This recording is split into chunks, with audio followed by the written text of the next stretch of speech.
Udo, and I'm the other guy. The other guy's Father Jay from the St. Clair Posse. That's right, and we want you to remember where to go for the greatest podcast, the greatest interviews, and the greatest tips on how not to be molested. That's right, right on Carnival Spirits, CARNIVAL Spirits, and you'll get right to it. It's with Scotty Balls, Beastmaster, and Kelly Green, Too Fresh. That's right, too goddamn fresh for you. Subscribe. Know what I'm saying?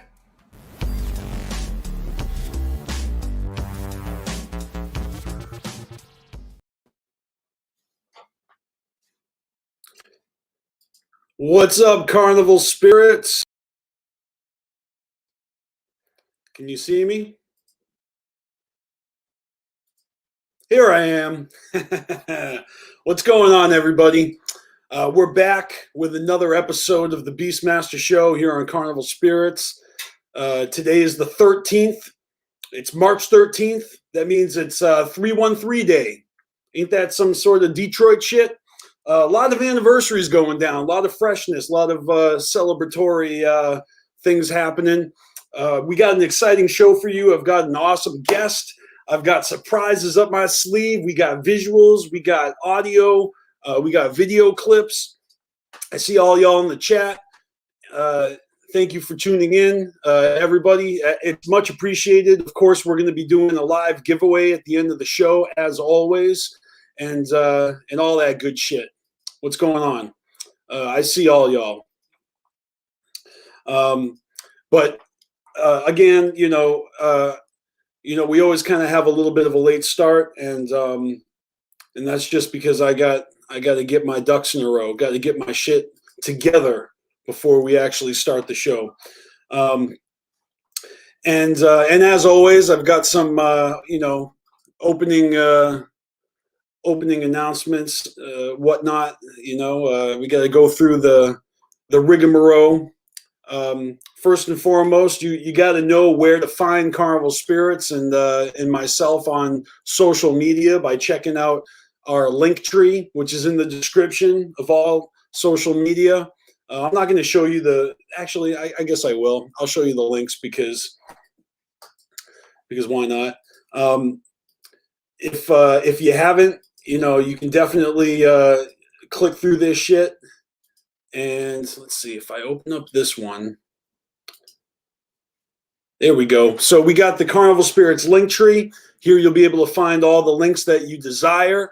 You'll be able to find, album reviews, interviews. You'll be able to find a playlist with all the available BeastMasteR shows, as well as the Hours of Chaos. And here at the top, we have Illegal with their Dark Carnival Tarot reading, which we're going to get more of in the near future. Let's see, what else do we got? You got my own BeastMasteR link tree, where you can find my music on Spotify, Amazon, Apple, or you could hit me up on any of your favorite social media. I've also got a BeastMasteR Was Here, alternative secondary YouTube channel where I post a lot of concert footage and whatnot. Let's see what else.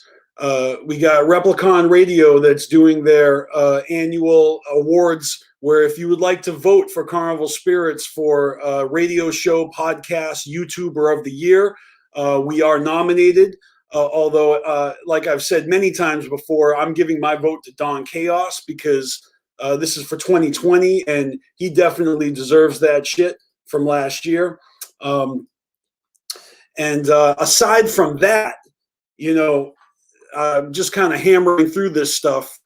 There's a lot to talk about today, and I don't want to waste any time.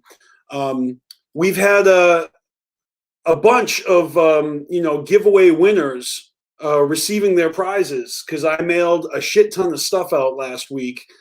Even last week's episode, I've already mailed out the majority of the giveaway prizes. So if anybody wins a giveaway and, you're taking pictures or making videos, I'll share that shit, I think I'll start with, let's see. Oh, I got to close this right here. I got a little confused for a second because I want to share you guys all right, so here's the official link here for, let's see. So we got Ivy Killer I've already shown you guys this. You know, he won the Wicked Wood giveaway, and he received a charm directly from Wicked Wood themselves, and then Scotty Balls mailed out an additional prize, which was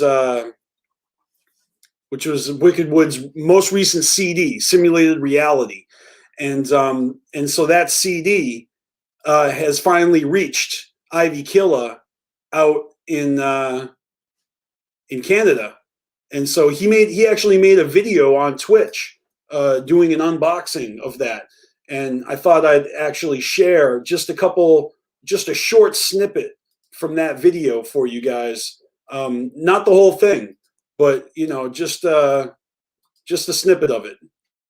There. I took away the audio, so there's no copyright strikes or anything, but it should, you know, give you a little bit of audio in the beginning and the end where he's actually introducing and thanking us. Let's see. Hey, what's up, everybody? How you doing? This is your French Juggalo homie, Ivy Killa. And today we're going to do something special. We got a little gift from Carnival Spirits. So we're going to open up the little package together. Damn, the Juggalo news flyers, that shit is old school as fuck. Now, he actually received a ton of stuff. So now I'm going to thank you, Carnival Spirits. All that was really, really nice. Appreciate it a lot. I barely showed anything. The video is actually over 10 minutes long, and he shows everything that he received. A ton of stuff. So I'm going to give you guys the link for that video. It's on Twitch, and I'm going to drop that link in the chat right now. Actually, if I get this will be the better one. All right, so I'm going to drop that link in the chat right now for you guys. I'm also going to put it in the description of the video if you guys want to watch that later. Shout out to Ivy Killa out there in Canada. You know, it's cool because you guys can enter my giveaways every week. All you got to do is be here and chime in when I'm spinning the wheel. That's how it works. And see, what else do we got here? So those were the giveaways. Let me pull up the Photoshop again, because I think, let's see. All right, so we're going to jump into announcements, current events.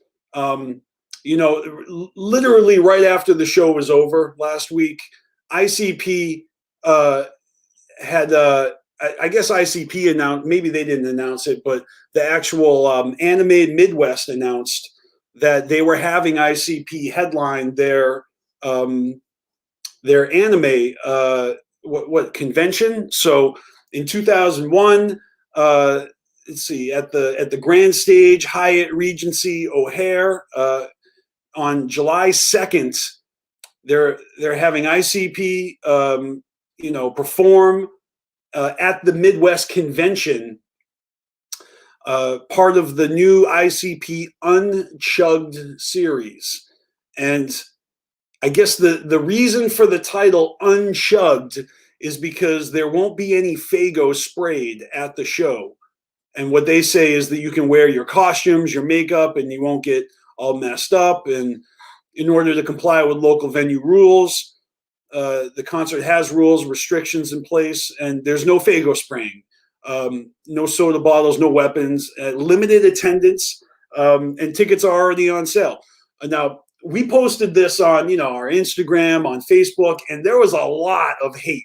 Like, Juggalos, at least the ones that wanted to fucking chime in, were fucking pissed about this because they just can't handle ICP with no Faygo. And I mean, even if they're not going to be there, everyone seemed to get real emotional about this. But I'd love to know what you guys think. What do you guys think? Is ICP, you know, is this a problem for them to do? I mean, they've done shows without Faygo before. I don't need to tell you guys this. I think you guys know, and especially if this isn't your first rodeo, maybe this is their way of you know, getting a little paycheck and getting a couple of gigs in, you know, because in a post-pandemic situation, maybe phago spraying isn't exactly the safest thing to do. So, doing some anime conventions, for limited audiences is a way that they can actually still perform. Anyways, it's happening. It's a thing. And it seems like there'll be more of it because it's part of the new ICP Unchugged series, it says.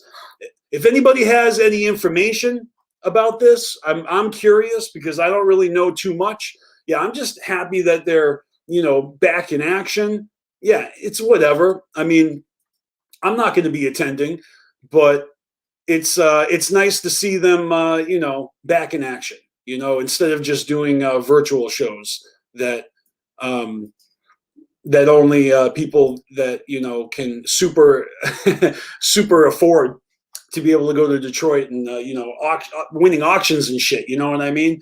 So, yeah, it's I guess it's controversial. I don't know. I mean, I'm not really into the whole fucking giving a fuck thing, but also recently announced is Tom Wood, The Float 2 on Many Islands Camps, Mammoth Springs, Arizona, August 5th through the 8th. A little canoe trip, Tom Wood has done this before. Ninjas have taken part. I love the little running man. I guess he's now a rowing man, and I'm pretty sure that okay, it says at the bottom, subject to cancellation in the event of Gathering of the Juggalos happening. So this right here is actually an attempt to have some fun if there is no gathering.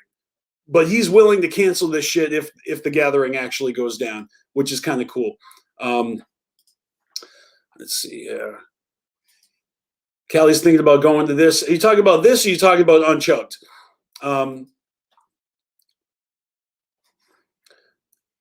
Yeah, DCG Con would be fresh too. But nonetheless, let's see. What else is on the list here? Yes. Okay, do I actually have? I do. So the homie, Lakeland Lunacy, Carnival Spirits resident artist, who's decked out my screen here with all this freshness, has dropped another fucking epic illustration on the Juggalo world, this time for Informed Juggalos. So shout out to Informed Juggalos for being blessed with this freshness. And shout out to Informed Juggalos for fighting the good fight along with Blase Rose against the evil and retarded Boy Blue. I think I've said this many times in the past, for some reason, Blase Rose has Carnival Spirits blocked on Instagram, and she needs to unblock us because we got nothing but love for Blase Rose.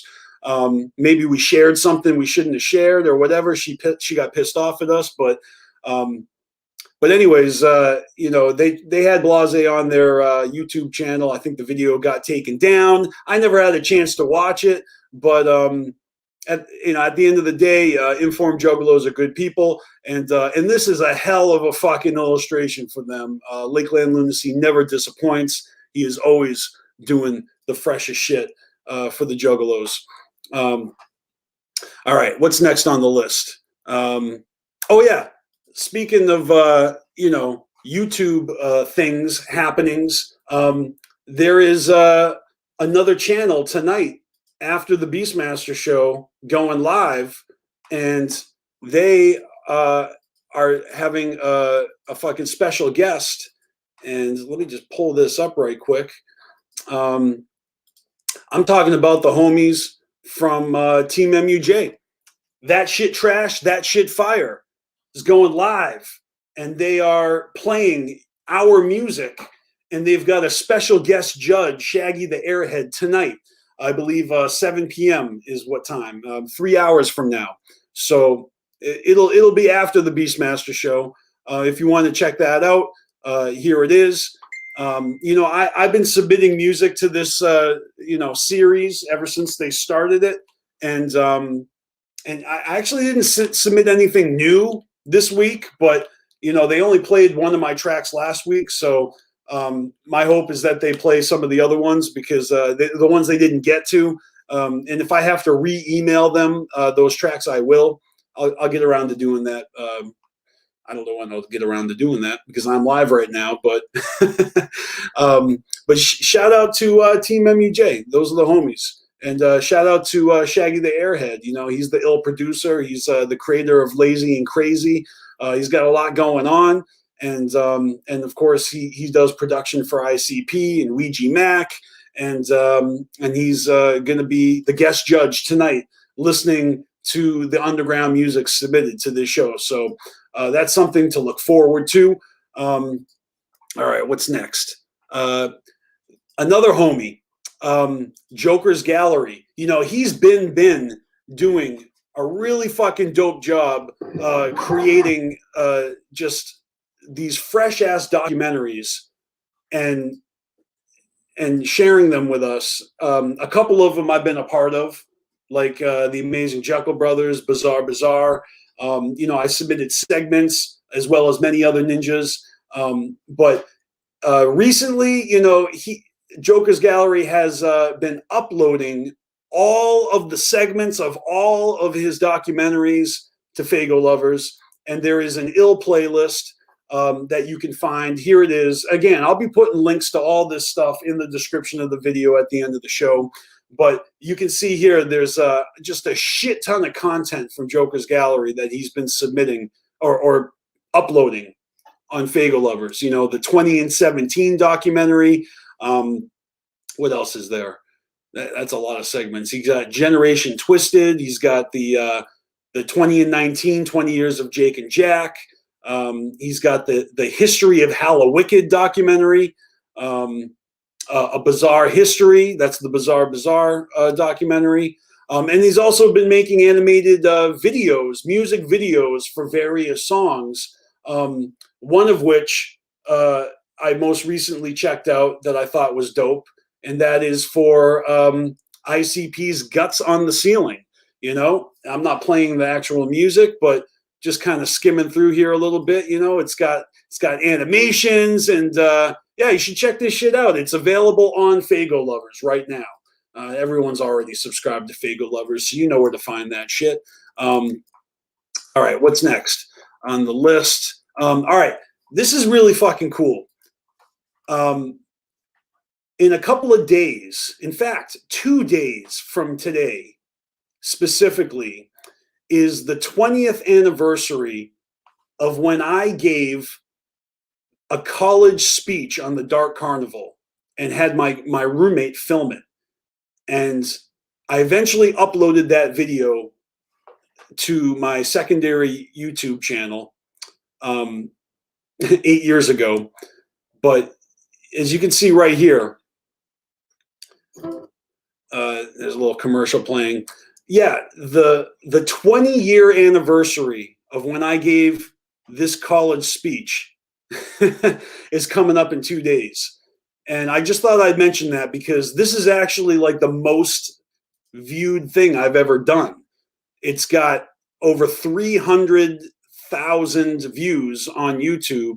And yeah, it's me standing in front of a class of my peers, painted up as Shaggy 2 Dope, talking about the Joker's cards, explaining ICP.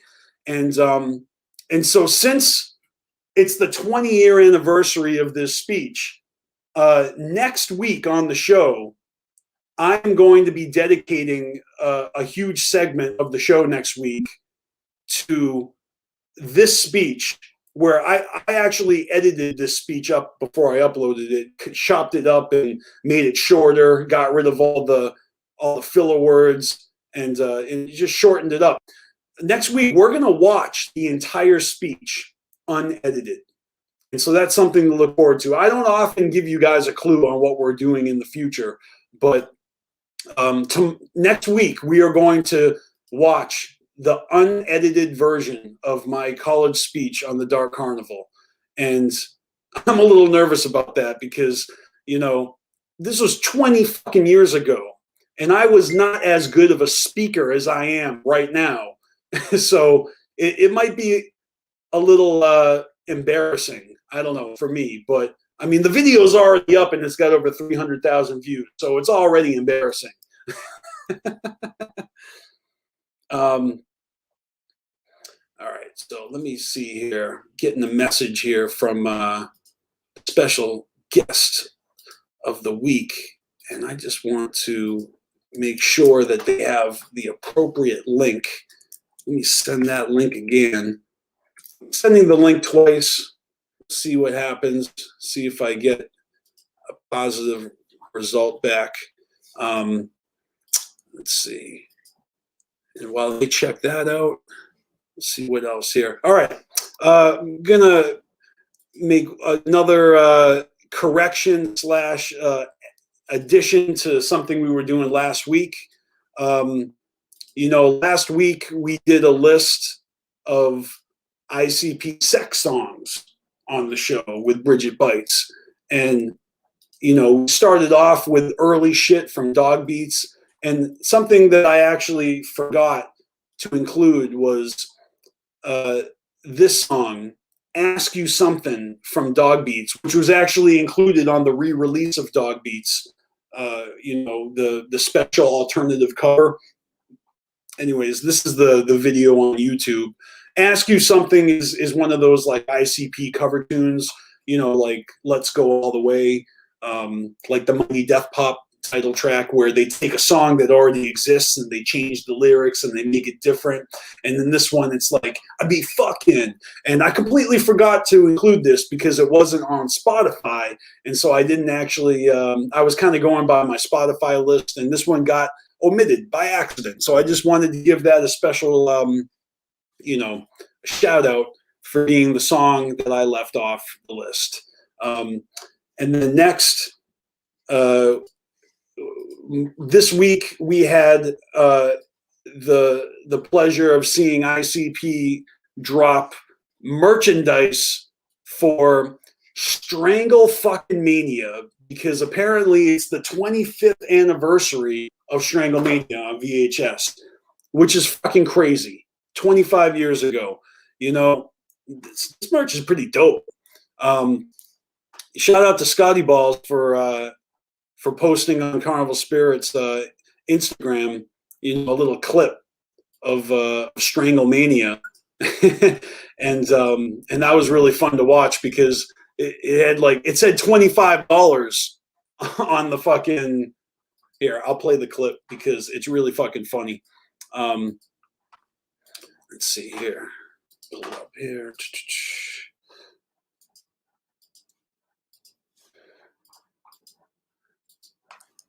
Moving like a fucking beast. All right. Here's the clip. Right, the big $25 pot.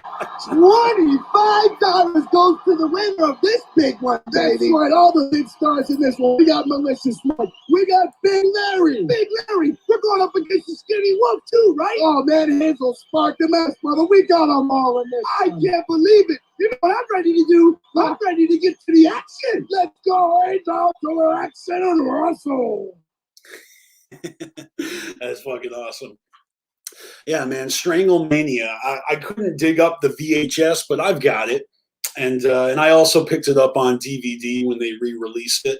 Can you believe 25 years ago is when they put that shit out? Obviously, Strangle-Mania is some classic ICP, you know, Guido in 3D, and yeah, it's just good fucking memories, you know, ICP fucking with wrestling, and a lot of great fucking stories, and of course they've gone on to you know, do JCW Juggalo Championship Wrestling. There's so many more instances of Guido in 3D as recently as in October, right, when they were doing the Peep Show. So it's kind of cool, like these milestones, you know, these anniversaries are fucking fresh. I really enjoy the fact that they're doing their, you know, 30 years of insanity, you know, trip down memory lane for us, and it's pretty cool that they're doing these merch drops where, you know, we have an opportunity to pick up the freshness that we want from these fucking, you know, classic relics and releases that we fucking enjoy throughout these years. Let's see. Of course, there are other anniversaries there are other, you know, I guess milestones that motherfuckers celebrate. Let's see. For example, this week on March 10th, it was Mario Day, right? Because March is MAR 10, and if you put Mar 10 together, it says Mario. Shout out to Scary Gary. Some of you guys might know him as Jekyll Juggalo for being the ill, like, video game nerd juggalo who was like live streaming and Instagramming just all these fresh ass Mario games like all fucking day. And then shout out to the ninja who created this fucking ill, you know, modified Mario Brothers juggalo game. Check this fucking clip out. This is fucking sick. Right? Have you guys seen this? The Wizard of the Hood Mario Brothers video game? Is there no volume? It doesn't matter if there's no volume.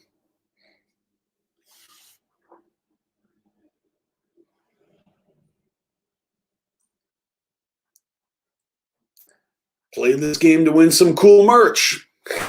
Nice ninja mask. Man, I used to play the shit out of this game, but this version is pretty dope. Look at that. Is that the Wraith? Violent J's been captured.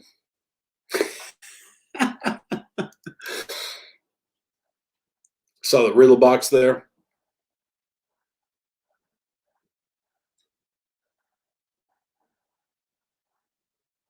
Man, I would play the shit out of this. Oh, it's the foot, bitch. Oh, man, this is fucking hilarious. Have you guys seen this before? I don't know if this is actually available to get. I mean, somebody made this and shared it online.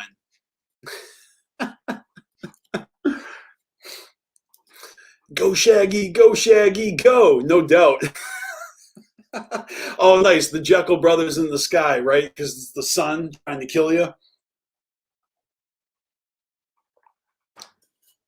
Oh, of course, the Wraith. I have returned from the Echo side. That is fucking awesome. Seriously fucking creative. And shout out to the ninja who made that. Like, real fucking dope. Yeah, real fucking dope. Oh, man, so we're really plugging along. So obviously, you know, we got a long ways to go, and I wanted to save the bulk of this episode for time with my special guest. I hope they're able to get the link to work. I know I've sent it, as I always have, with everybody else, and you know, as soon as they're available and pop up, or if they're watching and they need some troubleshooting, holler at me and I'll see what I can do to help. I don't mind taking the time. But while we wait, either way, I've got more to share. Besides Mario Day on the 10th, you know, March 11th just happens to be 311 Day. And I'm a huge fan of 311. This year they actually did a live performance of Transistor on 311 Day. I didn't actually watch it, but I'll probably catch a restream at some point. And then they're doing Sound System on the 16th, and I'm sorry, April 16th, and then From Chaos after that. And oh, nice, they got the link to work. So I'm just saying, 311 is dope. They actually have been around as long as ICP. They're celebrating 30 years of 311 as well. And then, you know, one of my favorite bands, REM, they're celebrating 30 years of Out of Time, one of their groundbreaking albums that afforded them their first #1 song with Losing My Religion. They've been around for 40 fucking years. You know who else has been around for 40 years? Motley fucking Crue. Motley Crue is celebrating 40 fucking years. And I actually picked up one of these fucking shirts which will I just picked it up today actually. So a lot of anniversaries, a lot of fucking freshness. But you know what? It's time. It is time for us to bring on the special guest of today's show. And I hope that you guys are ready, because this ninja is one of the freshest fucking, like it says right here on the title, old school OG dickheads. And without further ado, it is my pleasure to introduce to you the one and the only Boppo the Clown. That's right. I've talked about this ninja several times on the show, and we're going to bring him on right fucking now. What's up, Boppo? Yo! Yeah, there you are. Nice, brother. How you doing? Doing pretty good. Pretty good. Dude, you're looking great, man. I haven't seen you in a minute. It's been a long time. Dude, 2020 has been, I haven't seen anyone, but I haven't seen you in a hot minute, dude. I think it's been that Hallowicked was the last time I saw you face to face. Yep, exactly. I know, man. You and Lori soaked to the bone. Yep. This is true. And that was my first Hallowicked, by the way. Really? I think I never before. That was my first Hallowicked. I have a handful. I don't have a record like I do other things, but I've been right. You know, I actually pulled up like a bunch of pictures, and this is the picture you're talking about. This is us from that Hallowicked. You know, because I wanted to be able to stroll down memory lane with you. Just to give ninjas an idea. Boppo, I've known you for almost 20 fucking years. We met at the Gathering of the Juggalos in 2001 in Toledo, Ohio. Can you believe that shit? I don't remember that. You keep saying that. My first hanging out with you was the Palladium parking lot, which we talked about the other night. Right. And you handed me a magic hat, Roxy Rolls, and forever I coincide good beer with TJ. Because back then I was drinking Miller High Life all day, every day. Anyway, it's been a long time. You know, I agree with you. I don't blame you for not remembering, because my memory is this. I'm standing at the Gathering of the Juggalos, 2001, my first gathering, and I hear someone go, "Hey, I'm from Massachusetts." I turn around, and it's you with short dreadlocks. and I introduced myself, and I said, "Yo, I'm from Massachusetts." That's it. We just had a short interaction, you know? And right. And so, yeah, and then I realized, like, you know, years later, I kept seeing you, and you're always wearing purple. You really did kind of like don the name of Purple Malenko over the years by doing that. The Mr. Bill Dozer gave me the name The Grape Malenko. Nice. He made custom shirts and everything. Shout out to Bill Dozer, Connecticut. Yeah. Yep. Old school. That's what's up. You know, I actually got something from him. One of the OG dickheads.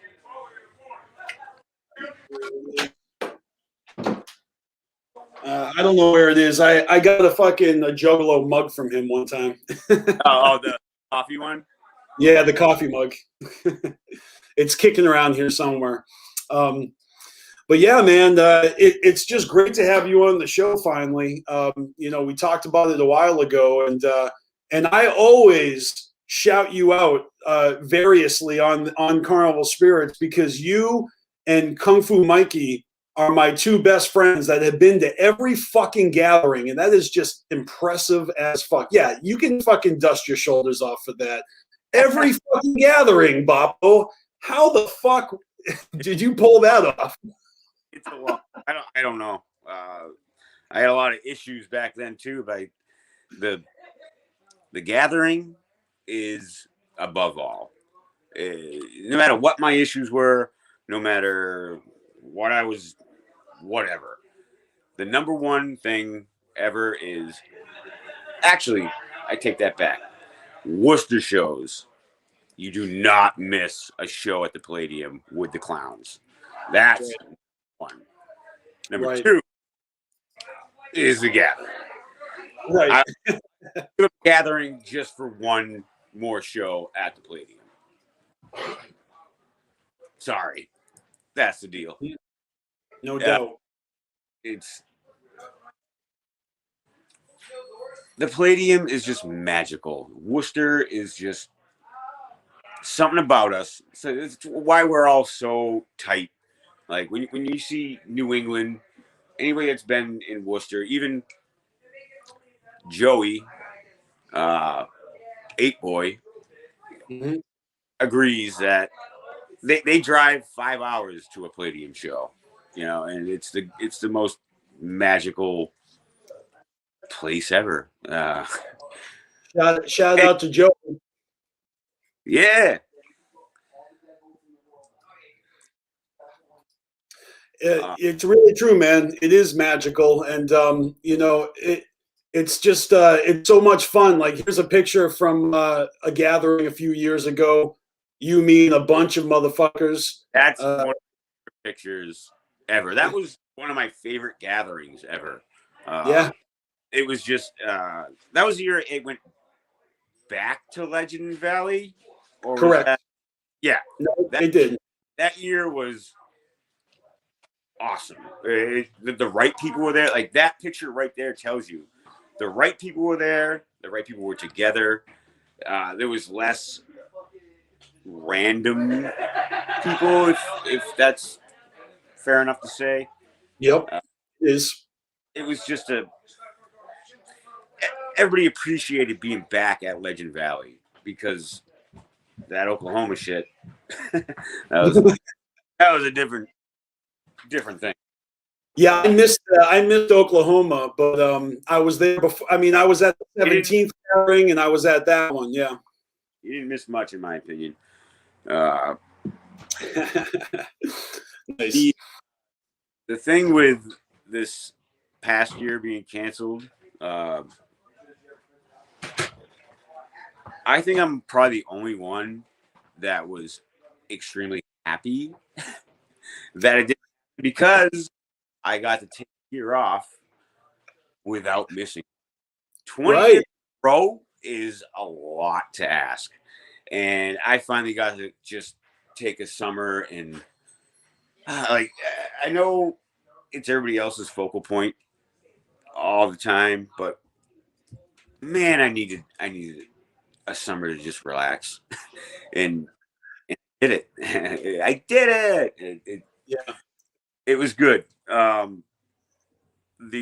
What really upsetted me was because it was finally back at Nelson's Ledges, and it was finally Bizarre. I've been waiting for Bizarre forever, and that's what crushed me.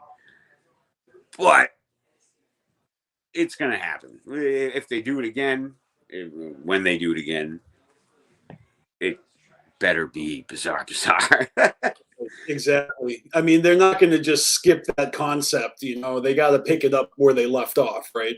I mean, you say that, but it is the clowns, and you never know. You never know. No one can predict what's going to work out, what's not going to work out. I mean, nobody predicted that there wasn't going to be one. There's always something. Always something. I saw a comment not too long ago that people were complaining about stuff not coming out on time. They always do this, and complaining. So my opinion on that is, what's that old saying? Fool you once, shame on me.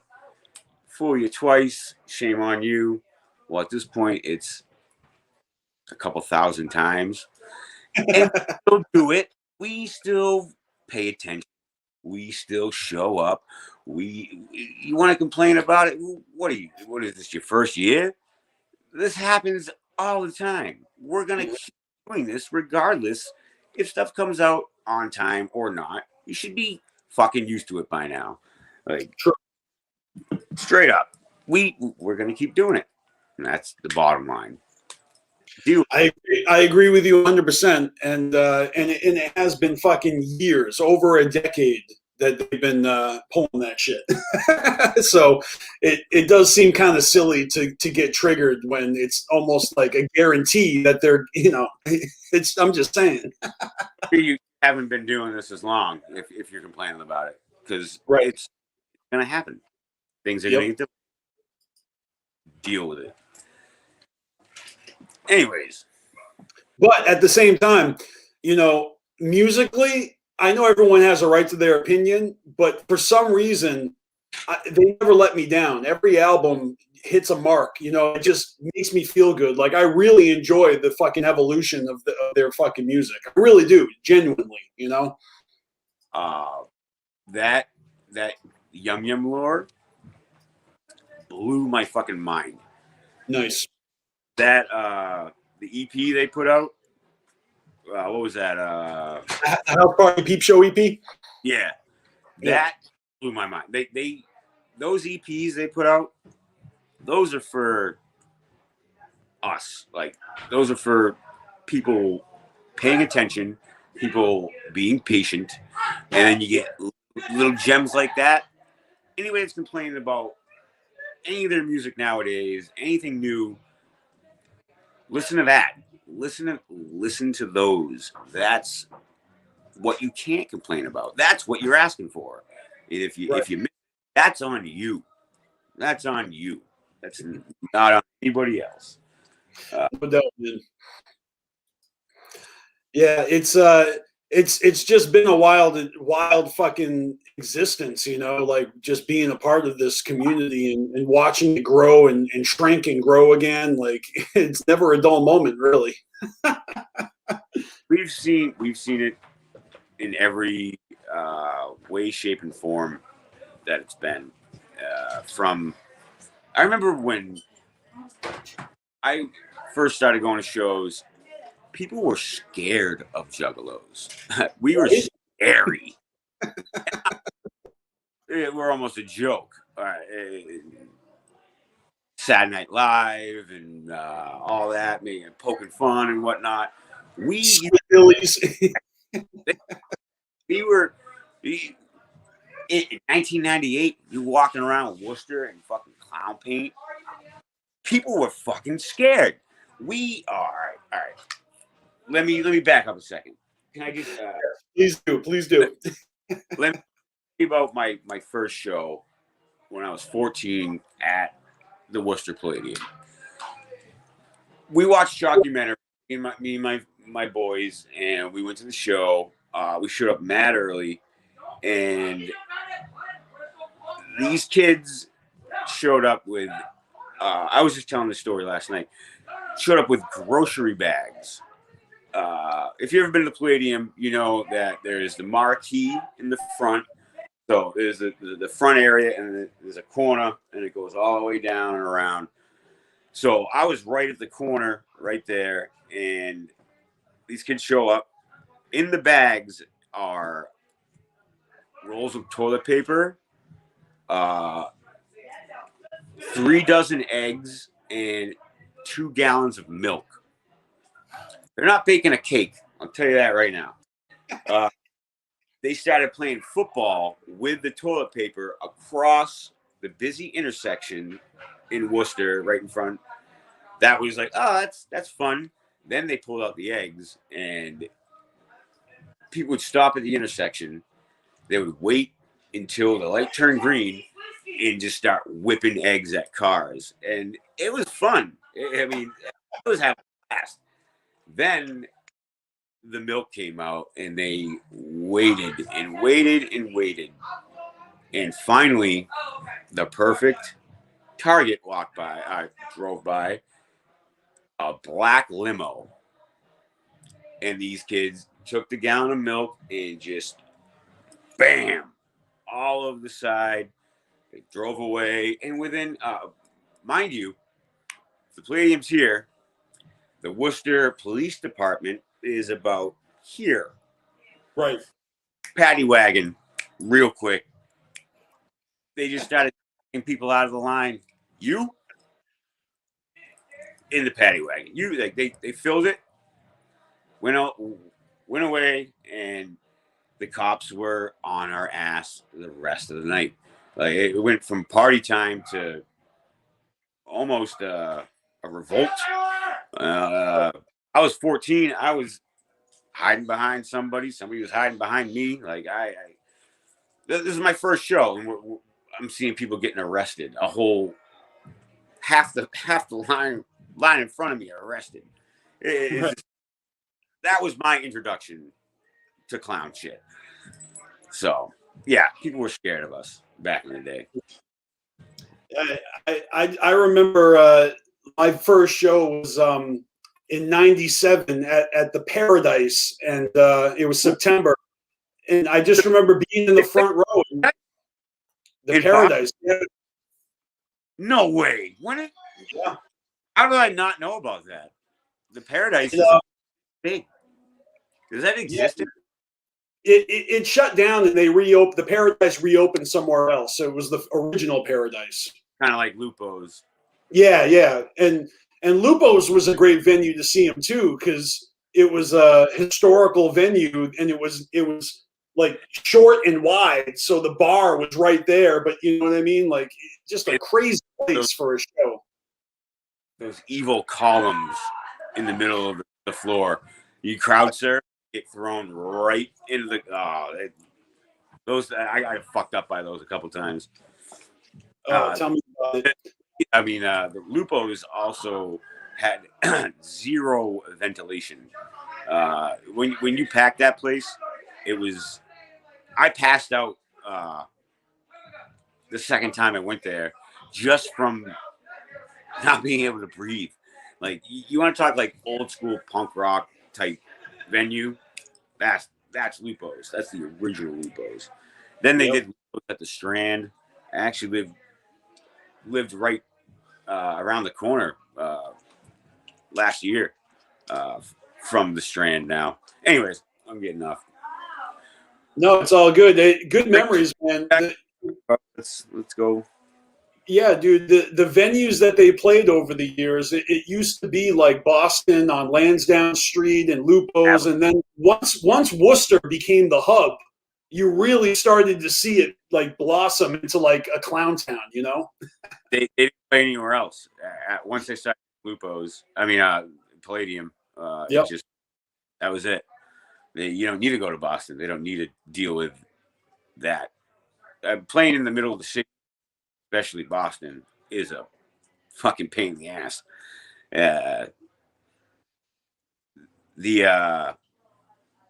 The Avalon and you remember the Axis? Yeah, yeah. The Axis was like Avalon, but punk. Like you could get away with way more at the Axis, and they were right next to it. Now it's the House of Blues. Right. They tore the roof off. They put it up 2 Now stories. it's got the balconies. Yeah, I know. And you were right next to Fenway the whole time. That was one thing I loved about the Boston shows, is that you got, when a baseball game got out, when a Sox game got out, and people were in line for a show, you were in for a day. Happening. Yeah. No doubt, man. Yeah. Yeah, those shows were like, for me, it was difficult to like get into Boston, you know, especially with like the Big Dig, and it was just hard to know how to get there and get back out, and you didn't have like GPSs back then. I can still, yeah.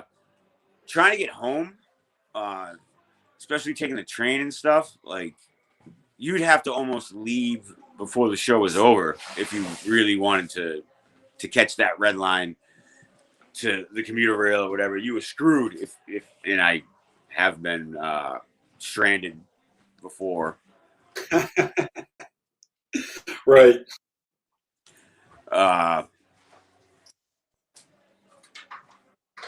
Yeah. Do you remember the first Wicked Clowns from Outer Space tour when they went to Salisbury, Massachusetts? Shrewsbury. That one is from the mall. He's in an interview. Shut the fuck up. That's awesome. Other people here, you know. Yeah. Oh, you're about to see it. Oh, I love it. Should I Yeah, well, we're waiting for show everybody who's here with me? Yeah, I would love to see it. So You look like you're in a Juggalo-friendly place. I can tell by the wall. but so today is I came down to PA to meet up with 8-Boy and his whole family. I've had a blast. It's a birthday party going on right now. Nice. But one of the main reasons that I made this journey this week was to finally spend some time with somebody that I have become great friends with, and we have built an amazing thing, Dead Canvas. This is Mr. Picasso. Whoa, whoa. Hey, What up, what's dude? up, Picasso? What's going on? Nah, man, just fucking chilling, bro. Hey, come on. Nice. Ooh, you want me? We're gonna get close. Yeah, get a little closer. Get close. Get a. He closer, thinks man. this is close. You should have seen last night. Touch tips. Touch your tips. All right. How you Yo, been, dog? nice shirt. Nice shirt, man. Yo, I got mine right here, dude. Yeah, we were sitting here trying to figure out what we were gonna wear. I was like, man, I don't fucking care. I'm just gonna throw something on. It's chilly up here in PA. Yeah, chilly for him. It's fucking chilly as fuck. So I was like, man, fucking throw the hoodie on. You know what Yo, I mean? I got all my Dead Canvas shit right here. Here we go, man. Hey, hold up.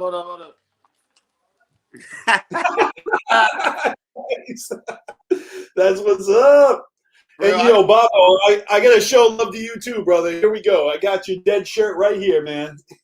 Hell yeah, dog. Dead Canvas all day. Hey, it was Dude, I had to take pictures because it was. I'm sitting at the table in the other room, and I look up, and all I see is my shirt on everyone. It was the same shirt. It was like, man, we got so many varieties out there. It's like, but everybody was wearing the same shit, the hoodie and everything. It was pretty cool. It's pretty cool to see. It made my cheeks hurt. I was smiling so much. Like, Yo, I got a package right here. This is the most recent fucking Dead Canvas thing that I've purchased, and I'm opening it live right now for y'all. I'm gonna check this shit out right here for the first time. Boom. Ooh, you guys Smells good. Yeah. Look at this bad boy. hell yeah. wow, whoever did that's pretty good. Who drew that? I don't know, some dickhead. Dickhead. Oh, Of course, it's some fucking Some dickhead. man asshole. hey, but like I've been telling other people too. Like I've been following Dead Canvas, and I was one of the early advocators for you joining up with them. And when I saw it happen, I was geeked. I swear to God, I was like, you belong with that crew because you've been so talented. I've seen you do so much fresh fucking artwork for friends, for Underground Sound, for the Clowns. I've seen you do those. You did like a Wizard of the Hood fucking sculpture back in the day, man. That was fucking beautiful. That the entire year to make. It was 6 months of sculpting it. We let it dry for 3 months before we fired it, and then it took me another 3 months to paint. You get the stickers and Yeah. that Wizard of the Hood. I brought that out to the gathering and showed Jay and Jags. Nice. for a autograph thing, and Jay said he wanted to buy it. He's like, "Oh, find me before the gathering's over and we'll talk." I'm like, "Yeah, because that's real easy to do." When I showed Jags, he's like, "You didn't make that. You didn't make that." I was like, "Dude, I made this." He's like, "You didn't make that." And the bottom, he's like, "How do I know that's your fucking signature?" I'm like, "You want to see my ID, dude?" Like, I sat pulling my. He's like, "I'm fucking with you. That shit's dope." Like, I'm fucking. He's like, "One more thing though. I have one problem with it. Where the fuck am I on this? Because Shaggy's not on it. Like, where am I?" Like, I'm fucking with you. Don't worry about it. It's fucking, that shit's sick. And I got that priced at $3,000 by an actual art dealer. Not even anything to do with psychopathic or juggalos. A year of my time, they said, do not sell that for anything less than $3,000. And that's why I still have it. Because it's A, or it's going to stay with me, or we're going to. Can we talk about maybe 3D printing that thing? Yeah, dude. I want to look into actually manufacturing it and getting it 3D printed. I think that would be super cool, super affordable, because ain't nobody got fucking $3,000 to fucking throw around. You know what I mean? Like, we're fucking juggalos, bro. You know what I mean? Like, but I mean, not anyone who can appreciate it, right? Right. Still, it would be something that would sit in somebody's fucking collection, and somebody would definitely appreciate that. And I think he can make a lot of money off of it. And I think it's a great idea. You know what I mean? It's just something I really don't want to give it up, honestly. But right. I think it's just amazing idea. You know what I mean? And I think there's a lot of works that are happening with Dead Canvas. We're growing every day. You know what I mean? So it's been a great journey. You know what I mean? Of discovering how to do this, because when I first started this shit, I was like, man, I have no fucking clue what I'm doing. I'm just riding with it. You know what I mean? Just go. Don't look back. Just ride with it. And the relationships that are built between Dead Canvas, it's priceless. You know what I mean? It's the friendships, the bonds that we have. We encourage each other. We help each other. Be like, oh, yo, that looks like shit, bro. You know what I mean? Like, no, really. But you know, we definitely push each other to grind harder. You know what I mean? Because none of us are the greatest artists out there. Like, we already automatically know that. You know what I mean? There's always room to grow as an artist. But I think what we got, the behind the scenes, is what is Dead Canvas to me. And that we put out there for people is it's a plus. You know what I mean? So, and that's what it is. If people are making money, feeding their families, or paying bills with what they can create, I giving them a platform for it. That's magical, bro. So, if it wasn't for, like, I started getting back into artwork after. Let me go get a beer. All right. I had a long hiatus from creating anything for a while. When I started to get back into it, somehow, I think it was Jasmine mentioned my name to Picasso, and she's gonna say it's not because of her. I owe Jasmine for making this happen for me. She's gonna disagree, but I wouldn't be doing as much artwork, and I wouldn't be doing the different styles and progression that I have been without this crew. This crew, motivation. We say it's not a competition, but in my head, shut the fuck up. It is. When you say we push each other, that's what I mean. Like, we don't try. No one's better than the other one, but I see Timmy do something that's off the fucking wall. I gotta step up what I'm doing. You know, it's what we need to pick our own brains, if that makes sense. Like there's areas in my head that have been unlocked that I never would have known were there without these guys pushing me or me just thinking that they are. Whatever it is. It's been I go to work, I come home from work, and I spend another 8 hours at my fucking desk doing something. Even if it's not something that you guys are ever gonna see, it's like he sees it all, honestly. I have folders upon folders of stuff that you just keep the rhythm going. It's a rhythm. You have to keep the momentum going. All right, so I have a couple kids that follow Dead Canvas that needed a little push, and that's one of my favorite things about Dead Canvas is that I've connected with these kids and either just talk them through continuing what they're doing and focusing on what they're doing, and I've also sent supplies to a lot of these kids, or a few of these kids. I wouldn't say a lot, but for these kids to tell me that we are inspiring them to continue with their artwork is the biggest thing for me. I know people have looked up to me in the community for a long time, but art-wise means even more than anything.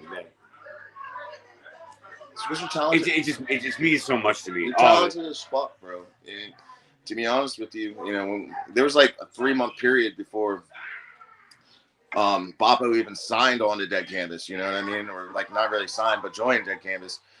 And it was like, it was like just getting to know each other, see if it was going to be a good fit. Jasmine recommended him, you know what I mean? And it was like, told you, boom, me and him had, we were going to sit here and talk, you know what I mean? And it was like, what 3 months, 2 months? It was 3 months. Yeah, about 3 months. We just kicked the shit. And exactly what Dead Canvas is just fucking bullshit with each other about art. And it was like, so it's time to hop on, bro. You know what I mean?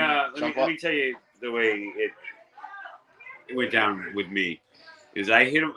Jasmine mentioned all this. I hit you up. I was like, yo, so what does it take? How do I join Dead Canvas? And all he said was, just keep doing what you're doing and just show me what you're doing. And we'll go from there. So that was a 3-month period of getting to know each other and just showing them that I'm going to keep doing this. It's not just a one-off, Yeah. And it's a process. It's not just you get to you show us one good piece and that's it. It's way more than that. If you're not a fit, we'll see what happens. All right, now listen. I gotta interrupt your story because we got another surprise special guest who wants to say hi. Hi guys. Hey! Hey! What's up, family? Holy fuck! What's goody? Hey guys, I kind of wish I was up there, man. Wow! Yo, Who wants to say hi? Come here, say hi. Come here! Come here, say hi. Get over here right now! What's up, Calypso? Hey! Oh my God, Heather! There's juggalos over here, bro. We're about to walk around here. Oh, are y'all in PA? You're in PA. Yeah, we're in PA. Yep. Oh shit, man.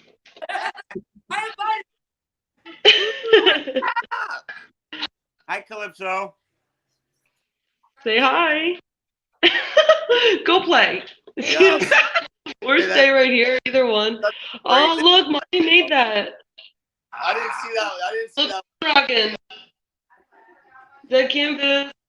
Oh man, this is unreal. Like, Oh, I got mine. you know what I'm saying?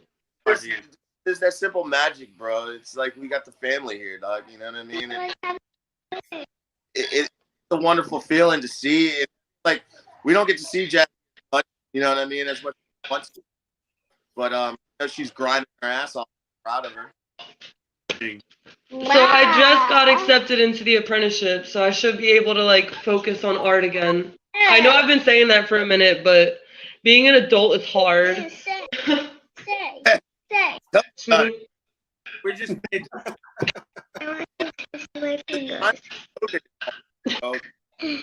Yellow. Sweetie, we're talking about other stuff, okay?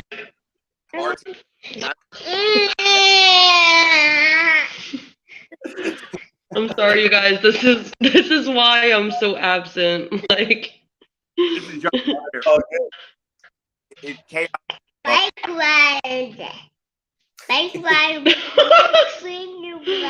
my god, I want to talk to you guys about Juggalo stuff and art so badly, but she really wants to go on a bike ride. That's fine. Give me like 5 minutes. Can you give me 5 minutes? No train wheels. No train wheels. Okay. I don't want no train wheels on my bike. Can we take off? This is just like when adults have a conversation, except it's on the phone. So do not know about it. Mama, I want to go on a bike ride with no train, no wheels. Can we try that? Wait, why we have a bike ride today? Maybe. Aw. Alright, give me 5 minutes, okay? No train wheels. Oh, nice. I'm getting that 5 minutes, you guys. Go ahead, go ahead. I just, Counting. No. Go ahead. I want to watch. Go ahead. Can we You're not going to watch. You're going to want to talk. I know how this goes. Go ahead. Go watch? back to your room. It's like Watch. Sorry to like come in like a bull, you guys. oh, nah. That's a good surprise. It is, dude. I didn't see that. That blew my mind. Dude, I saw your picture of your hike. I want to go hiking with you guys.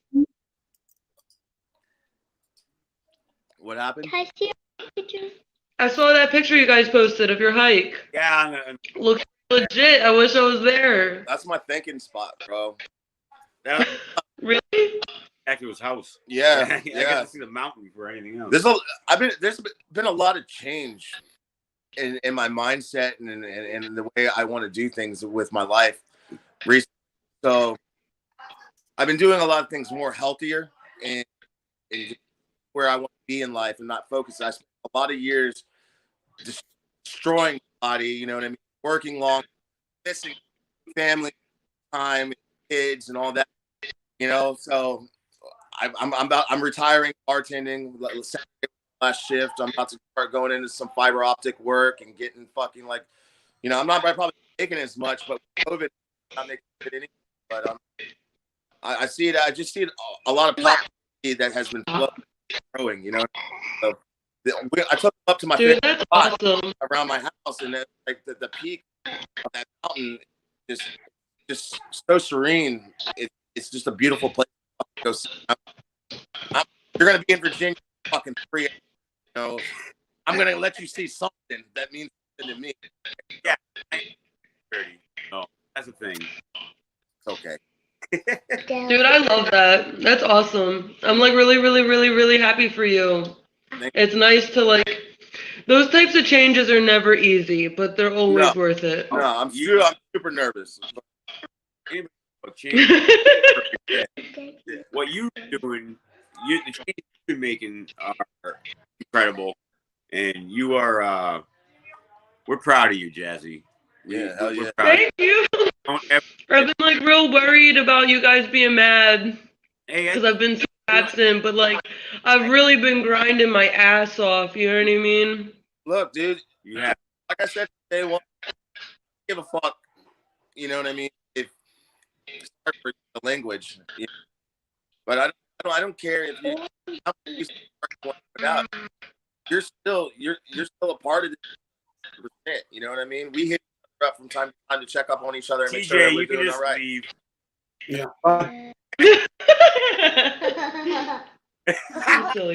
Yeah. That door will always be open for me. I mean, always welcome with welcome arms. So you know what I mean. Ain't the last.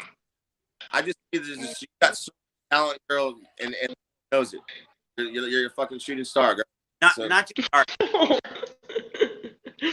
Oh, I love you guys. What title did I give you? Tell them. What is your title from me? What is my title? The future. It used to be Naughty Girl, but you know that's not. Future of our. What's culture. that? The future. Oh yeah, the future. Oh shit. My culture? Putting respect on my name and shit. No, of the Juggalo culture. Gazzy, you are one of the younger ones that gives me hope that this is going to continue. And we're way off everything, but there's only that I give that. Oh, it hasn't. You didn't even leave. How many minutes has it been? Without people like has it? this, I'll be. How many minutes? Sorry, guys. How many more minutes? Oh my god. How many minutes? I want to be with you guys so badly, but I also we're always planning these get-togethers and shit. And TJ, hopefully you can come down for one of them too, brother. That'd be fresh as hell. That'd be fresh as hell. Well, bro. Boston, bro. Yeah, I'm all about traveling and seeing the world. Oh, yeah. Let me just say bye to them. You know what I mean? Let me All just say bye together. without you interrupt the conversation because you're being really rude right now. This is I love you guys so much, but I have to go. I have to. So much for jumping in. Hey, tell her how you really feel. What are you wearing? They're doing a Moana themed birthday party. Luau out here. Oh my god, Moana's my favorite. I cry literally every single time I watch it. You're like the welcome. whole movie. The whole movie. Yeah, Marley, the whole movie. Marley loves the movie about times. I remember that. I remember you saying that, and I was like, dude, I wish Calypso loved it because she sees Moana and she's like, turn it off. I don't care if it's your favorite movie. All right, say bye to everybody. I want Piggy. Thank you guys for inviting me, and can't wait to talk some Juggalo shit another time. Right now, We got you, this girl. is my reality. All right, y'all. All right, we'll see you. Well, I love it. I had to surprise you guys with a little cameo appearance from Jasmine. that was awesome.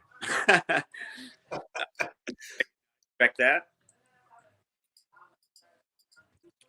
a little day drinking, bro. We got Oh, it. yeah. It's a party. Yeah, you did. We were trying to play Quest, and it was just like, fuck. You couldn't even see the cards, you know what I mean? Like, Wait, there was cards? yeah, I was like, yeah. Joey was like, Wait, what were we playing? No. Yeah, he's packed it up. He said, fuck this. We're packing this shit Anyway, up. let's get back to some of the other questions. Let me ask you this. What kind of mediums are you guys fucking with? You doing acrylics? I mean, Boppo, I watch you all the time, and I know you're using pens and like all sorts of different stuff. But what do you like right now? I use, but No, personally, me, I'm acrylic on canvas. You know what I mean? Yeah, Posca paint pens are one of my favorites. You know what I mean? I throw a little Sharpies in there here and there. Mm-hmm. Yeah, I don't really. I don't think I've ventured too far away from. You know what I mean? I really want to get into like learning how to oil paint. You know what I mean? And I think that can get some. that's more. Yeah. Different effects from a painting. You know what I mean? When you learn how to do oil painting. Oils are a lot more about texture. Texture, than yeah. it is color.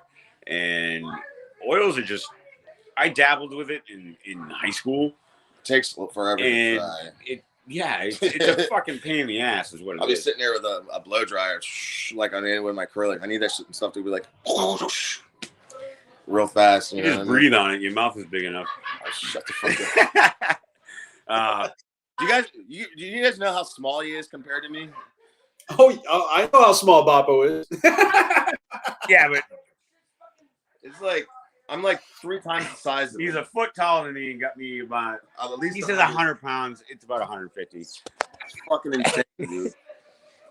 He comes out. He's like, "Damn, you're a big motherfucker." The first thing I said to him when he picked me at the airport is, "Damn, you are a fucking huge son of a bitch," or something like that. And he goes, "Oh, you hobbit-looking son of a bitch." You hobbit son of a bitch. Shut the fuck up. Get in the car. He's teaching me how to say. You hear what he said? Yeah, he's teaching me how to talk Boston. I gotta teach. You just listen and you follow suit. He's like, right, TJ? Get in the queue. I do understand me a little bit better. So when it comes to mediums with me, it's all of it. I just bought some paints and whatnot. I've only really messed with one night. That one canvas. That one night. This shit's dope. But it's gonna be dope. What I do with the gel pens and stuff is, I mean, I'm gonna say not to toot my own horn, but toot. No one does the blending. I've never seen anybody blend the alcohol markers and the gel pens. I use rubbing alcohol and Q-tips and make it one flow between the alcohol and the gel pens.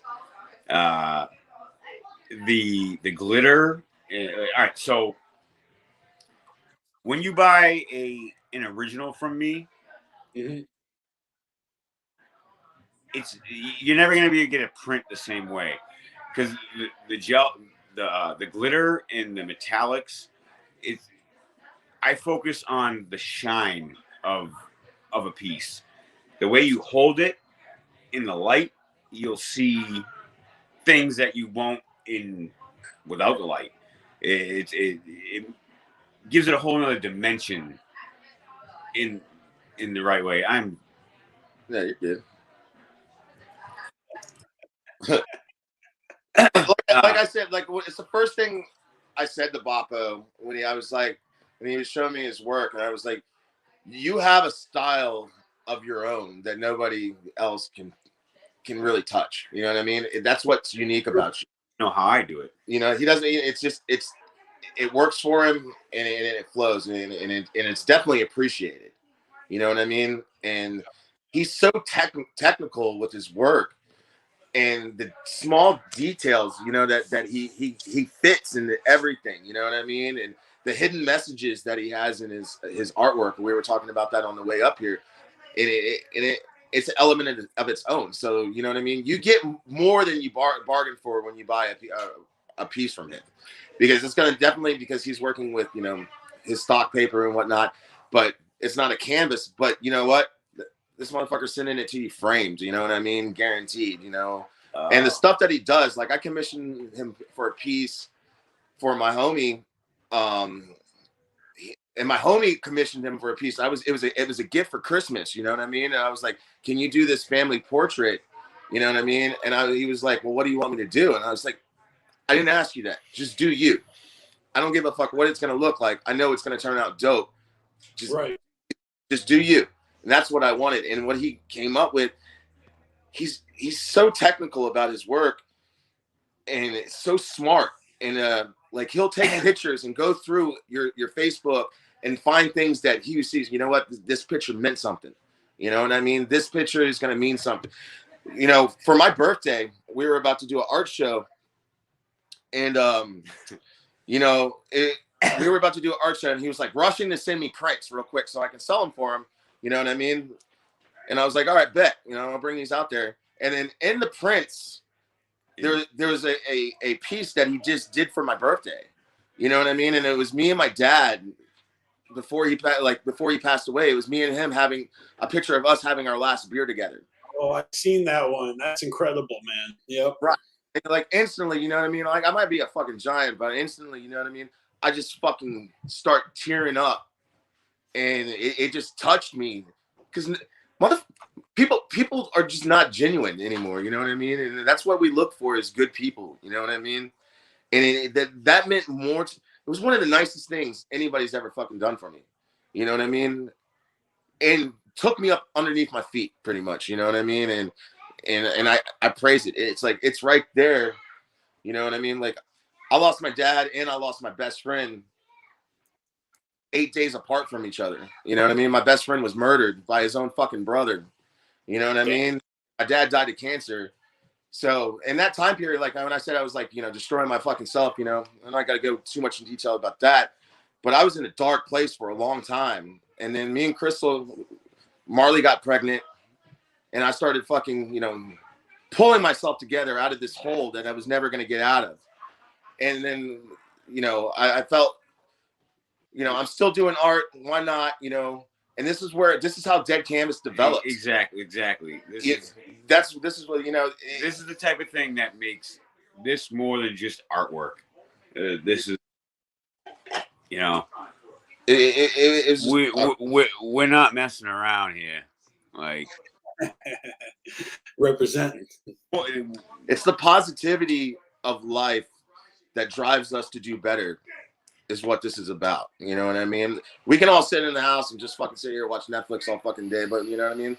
I watched enough TV. I've seen enough movies in my life. You know what I mean? And it's like, fuck it, dude. It's time to create. So what we're talking about the two commissions for your boy and whatnot. What do we say? My superpower is making people cry happy tears. Happy tears. Happy tears. Hey.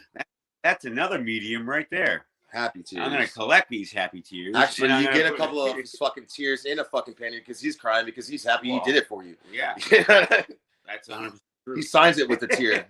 Yeah, you know, that reminds me. What do you guys think of?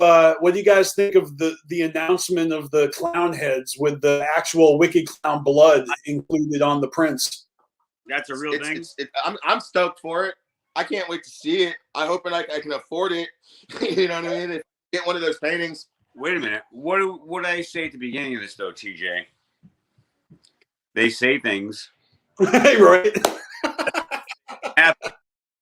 And if you're upset about it, that's your own problem. Like, yo, I want to pick a forest dirt, motherfucker. I don't know. That's like my specialty, dude. I just like evil fucking look at weird clowns. There's like, that's what I was like. I like to fucking. What'd you call me?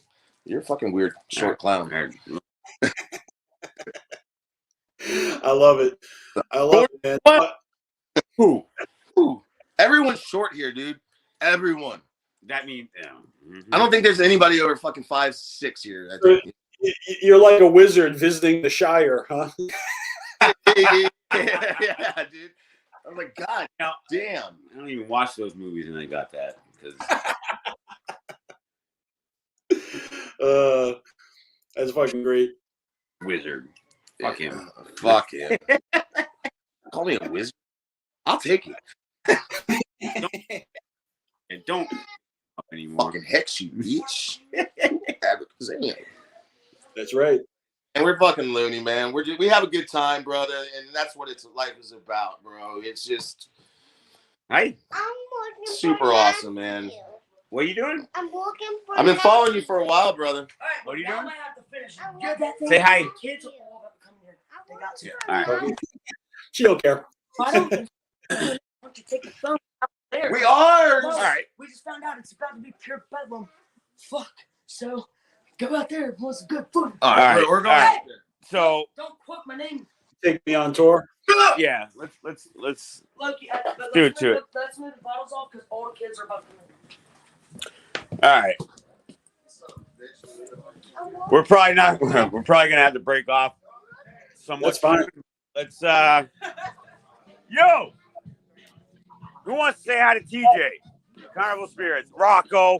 Ooh. Hey. Oh, look at this. What's up, Rocco? My guy over here. What's up, guy? How you doing, man? Good to see you. Long since I seen you in person, man. Jesus Christ, Hey, dude. Look at your little kid right there. That is awesome. Congratulations. Look at that. Noble and Rose. Hold on, together. There he is. There you are. Me and Nugget made that one exclusively. It was a good time. It was a good time. How you been? I'm good, man. I'm good. It's always a pleasure to see you at shows, at gatherings. You got a great energy about you. You're always running for real. Forever, man. I love whenever I pass across, it's always a good motherfucking time. You know what I'm saying? Yes, sir. Nothing but time, man. Really good to see you. Yeah. Fucking, you been holding it down? I know you've been holding it down. Oh, of course, man. Of course. You know, it's just been too long is all. Hey, what's up? Hey, what's going on over there? Hey, there he is. Hey. That's what's up. That's what's up. You guys are having a nice cookout. We're having a first birthday party. Hey. Look at that. We're going to have you on the Juggalos podcast in about two episodes. You're in line to be the next guest. We got you. That's what we're talking about. Got you. Nice. Thank you, brother. Like fresh ass shirt. You know I'm gonna come through whenever that episode is, man. Excellent. Coming through whenever the episode is. He's not coming through now. Come on, you got to. I invite you in my house. What are you doing in my house? Get out of here. What's up, Joey? Love you, motherfuckers. What's up, buddy? How you doing, Joey? Long time no see. Yeah, man. 8-Boy, why aren't you in your suit? He was supposed to give me time. I had it upstairs. That's his fault. Oh, blame him. That's his fault. Yeah, I fucked that up. That's a buck pass. That sounds like a buck pass. I fucked that up. You would tell me Straight up. Yeah. I said not yet. So this isn't even my phone. Whose phone is this? Mine. That's mine. That's absolutely mine. It's the same phone you've been streaming on this whole time. Who else is here? Who else wants to say hi? Cut your hair, you hit. Not you. Don't be shy now. Broccoli head. Anyway. Oh, Chris. Don't Yeah. worry. There's only 17 live viewers right now. We're gonna go wake Crystal up. She went to go put the baby down for a little nappy nap. This is great. This is the first barbecue I've ever been a part of this year. Dude, she's so chillaxing. Say hi. Boot to my face. What up? Good to see you. Said, fuck off. Nice. Good shit. Good shit. Man, we're just doing it, man. It's a good time to get everybody together, man. Yeah, it looks like a good time. I'm happy for you guys. And for real, like a housewarming birthday party, like you guys know how to do it up. That's awesome. Try, man. Trying. You know what I mean? Ain't nothing better than getting together with a bunch of friends, having a few beers, you know what I mean? And sure, you're right. For the weekend. No, that's awesome, man. Hey, and I really do appreciate you taking the time to jump on my show while you're at a party. That's just fucking dope, man. For real. He said he was going to do it. I was like, fuck it. Run with it, dude. Just run with it. I'm the most easy person going. Like, it's like, nah, whatever. There he goes. Joe took the phone and the music goes and gets quiet. Ooh, you turn the music off. We'll make our own music. No. Make that sweet chin music. Bam! Well, I'm going to make sure that all the links to Dead Canvas are available on this video so everyone can come check your shit out. Check out all the artwork by all the artists, you know. Yeah. You know, I mean, we're just people just trying to grind, dude. You know what I mean? I think it's one of the most wonderful, positive influences in my life, bro. You know what I mean? And it's like, I never thought it would ever take where it would go. You know what I mean? It was just an idea, and we ran with it. And it keeps going and going and going. And it's like, when you post a piece of art, I think, you know, that art's will always remain internal, but it's only fresh for that moment. You know what I mean? Like, you just can't repost the same piece of like bop bop bop bop. You know what I mean? Like, and just there. The amount of artwork that comes out of Dead Canvas is just unreal. And I think just because you're not on Dead Canvas, we opened the platform up for all artists that create to share, to be seen through the group that gets to see what we're doing. You know what I mean? And people can make money through Dead Canvas without even being a part of Dead Canvas. And I think that's great. Like, I just wanted to connect the Juggalo art world together. You know what I mean? In a way that I've never seen done before. You know what I mean? Well, yeah, man. I'm impressed by the grind. You know, you guys are productive and your community is thriving. The interaction, you're kissing like 50,000 people in that group on Facebook. It's fucking impressive, man. Yeah, I don't think it's 50,000, but yeah, we're going on 4. I think it's just about 5,000. But you know. Oh, did I add an extra 0 on there? My bad. Yeah, you did. I'm not gonna give me. I'll take the credit. Yeah, now. that's fine. It's 50,000. Yeah, 50,000. Keep it 50. We can give you that 50. 5 million followers. But he just added 2 more zeros. Heard. Keep it going. Yeah. 5 million. But I think it's growing even outside the Juggalo art community as well. You know what I mean? And that's okay. It's an art company, not a Juggalo art company. But we are Juggalos. So all right, I got another surprise for you guys. Are you ready for this? No. That's right. I got another surprise. Hey, what's up, Tom Wood? What's up, fellas? Holy fuck, my dude! I think we gotta go back inside for a little bit. Yeah. All right, we're gonna hop back inside so we can sit down and take a shit.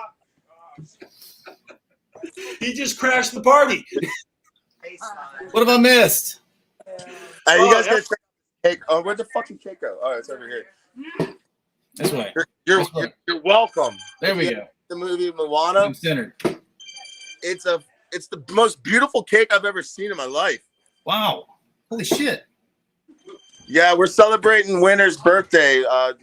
So say hi to Tom. Hey, Tom. Oh, hey, Hey. Wow. It's like I'm missing the party. Hey. What's up, Joey? What the hell are you doing there? Hey. Putting goggles on or something. No, we got VR. I got the Oculus too? Doing some Oculus playing The Walking Dead, dog. Shooting zombies. Yo, that's what I'm showing. What's up? What up, Tom? Yo, we still getting that picture done. Diaper day. We getting that done. We just gotta get these assholes to get a fucking. I'm on it. You guys send me that stuff and I'll knock it out. Yeah, me, you, Bring it over here. Bring it over here. All right, we're back. We're back. We're in our normal city. All right. Outside. Go get it. All right. I'll go. There we go. There we go. TJ, you were just throwing curveballs. I had to do it, man. It's gonna be one of the legendary Carnival spirits. This is great, Tom. Thank you very much. No, you guys have been killing it. You know, it was BeastMasteR asked me to come on here for y'all's show, and I was like, "Yeah, I need to be there. I need to be there and support my boys." So, thank you very much. We appreciate the insight that you have for us and little tidbits that you sprinkled throughout. Even when it came to some of the like something like this, you gave us the insight to hit them up, and Shaggy was about it. We appreciate you, Tom, so much. And when you react and give us input on what we're doing, we take it to heart. We listen. We appreciate you so much. Absolutely, and I appreciate you guys, you know, having me in the group. And you know, if I got the phone one. If you guys weren't so serious about it, I certainly wouldn't. I don't think I would have invested as much my emotional, you know, strength into you guys, because You know, I think you guys inspire me. Just the energy and the power you guys put into your stuff, you know, in the heart, it's inspiring to me. So yeah, that's what I'm saying. That's what I'm saying. Same. If we're inspiring you, man, like I said, Tom, we have our fucking up. We're fucking up.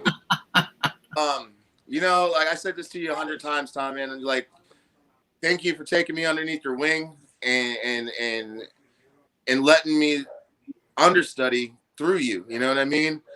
I picked your brain with a lot of your artwork. You know what I mean? To watch just how you do things and I see it, you know what I mean? And I'm seeing a bigger picture and I'm watching my shit progress because of you. You know what I mean? Like 100% my artwork. And I think that's amazing. When Boppo challenged me to do the Malenko that I did, you know what I mean? I was like, I don't fucking think I'm going to be able to do it. You know what I mean? Like that, there's no way. And what happened? And then I pulled it off. How awesome. Yeah.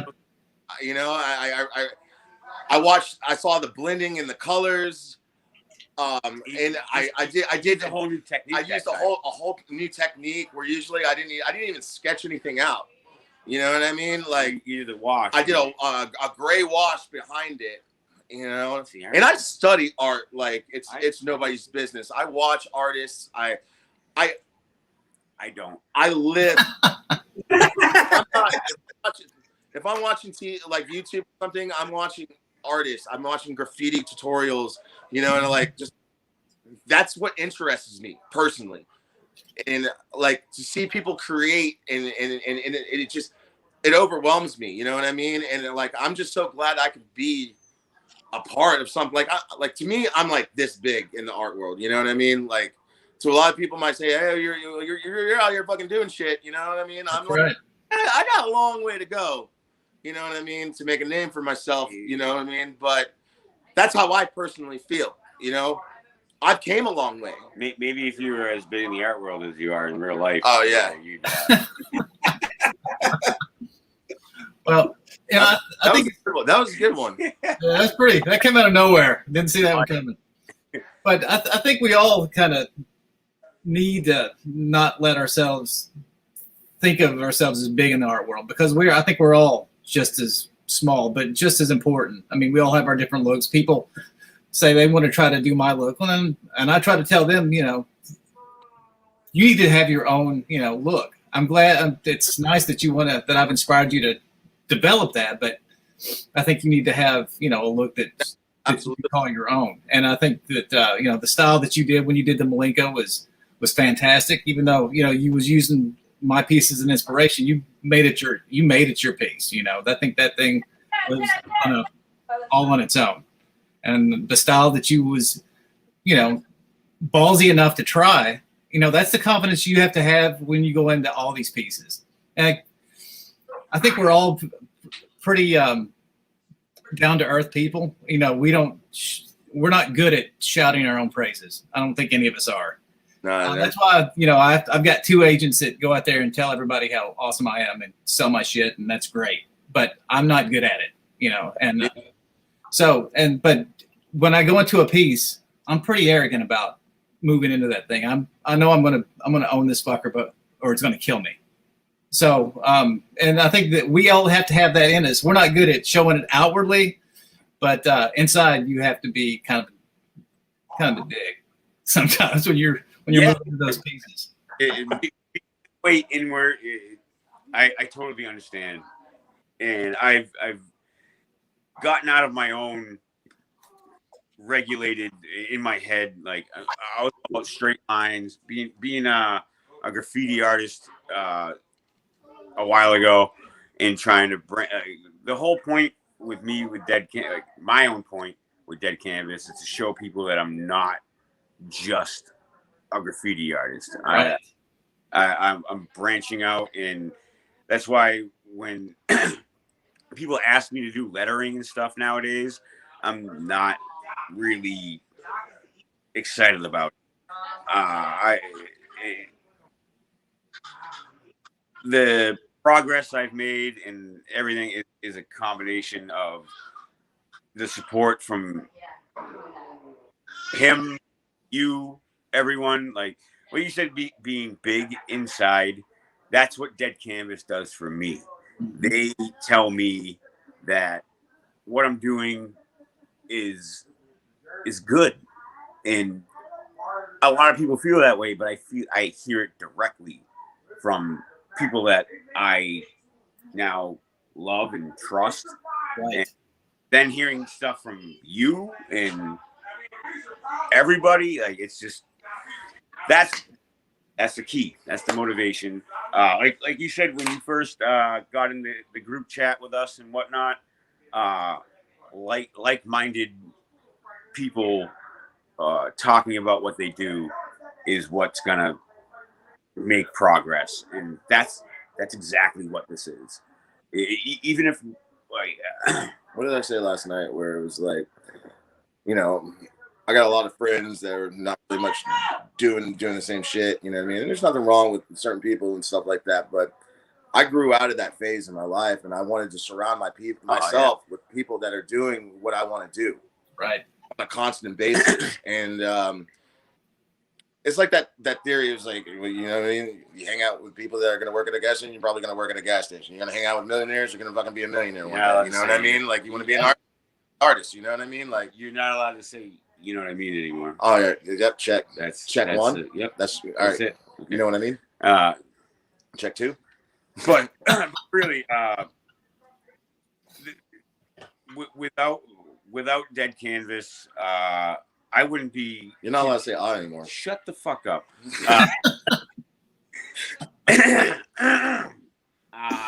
Question. But question. Really, I wouldn't be. I wouldn't be creating every night. I work double shifts in a fucking kitchen, and I go home every night, and I spend 8 more hours doing something, even if nobody ever sees ever again.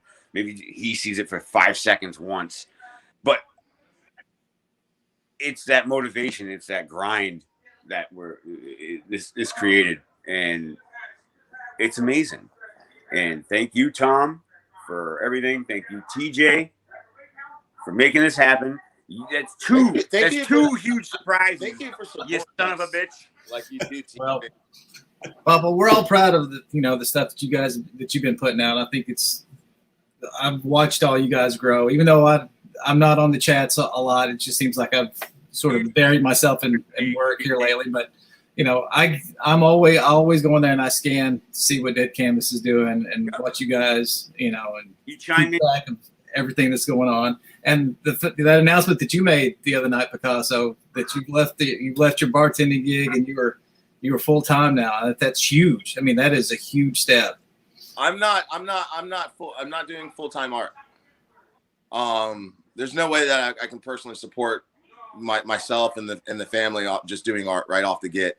Mm-hmm. We make okay money, you know what I mean, doing Dead Canvas. It's okay, but that goes back into like it's an expensive hobby that we just regenerate to reproduce more merch and more stuff. He's doing a trade now. You know, I'm going into a trade with fiber optics splicing and IT work. Oh, that's great. So stability. It's a little, absolutely. I'm looking forward to my weekends off. I'm looking forward to spend the time with Marley and really just work mornings, get off around 6 or 7, be home to eat dinner, enjoy time. Are you enjoying time? I sacrificed 90% of my life to bartending, and literally it didn't do the justice that I needed to fulfill that hole that I needed in my life. So I'm making a leap of faith. You know what I mean? Like I'm going to do it. Like I will always challenge myself one way or another. And then that's one thing I learned through Dead Canvas is I accomplished every goal that I had last year for Dead Canvas. You know what I mean? Like there was a lot of goals that I set. And I did it. You know what I mean? It was like we started with the Etsy. We moved up to a website. It was like the charms, the amount of artwork we put out. Collabing with different artists that are not on DC. Getting a masterpiece done by you. You know what I mean? Those were all huge, big steps that I challenged myself, and I don't bullshit. When I say I'm gonna fucking do something, I fucking do it right there on the fucking spot. You know what I mean? Like I'm a fucking like I get my mind's like it's like what do I want for dinner tonight? I'm not gonna make the decision. I'm gonna we can't what you dinner. You know what I mean? Like it's just what I'm gonna cook. You know what I mean? got to see that piece you did for him in person yesterday, and it was gigantic. Yeah, it needed to be. It definitely had to be. We got stickers that are this small and it does it like no justice. No. But yeah, and see that piece right there. If I didn't know you guys, certainly would be the piece it was. Because, you know, not just sending it to BeastMasteR, who, you know, doesn't have a group of people looking at us, you know, who's an artist. And, you know, even though BeastMasteR is an artist of his own kind, but a group of artists that are going to go in there with a fine-tooth comb, you know, I'm going to take the time to make that shit look right, you know. So that's you guys push the bar a little bit when it comes to me doing my stuff. One of your favorite pieces that you've ever done, and you challenged yourself, that meant the world to me. Just by saying that, you could have been bullshitting with me, but I believed you. You know what I mean? Like when you said this is probably one of my favorite again, pieces TJ, you can just leave. You know, like when I saw it for the first time, you know what I mean? Like I was having a cookout at my house, and we're all sitting around, hanging out, grilling out, and then Crystal was like, "Shut the fuck up!" And everybody just stopped and looked, and it was like, "What's up?" She was like, "Check your fucking phone right now," you know. And I popped up, you know what I mean? Because I got the little glimpse. And then I saw it, and I was like, "This is the dopest thing I've ever seen in my life. Thank you so much." But it meant a lot to us, you know what I mean? And it's going to probably be in my family for years and years and years and years down the line. You know what I mean? Like when I'm long and gone, that's still going to be here. So, you know what I mean? I also I want to, without saying too much, I want to let you guys know that having Tom with us, we get to see some stuff that some sneakies. You guys, you know, did TJ really leave? We yeah. Surely not.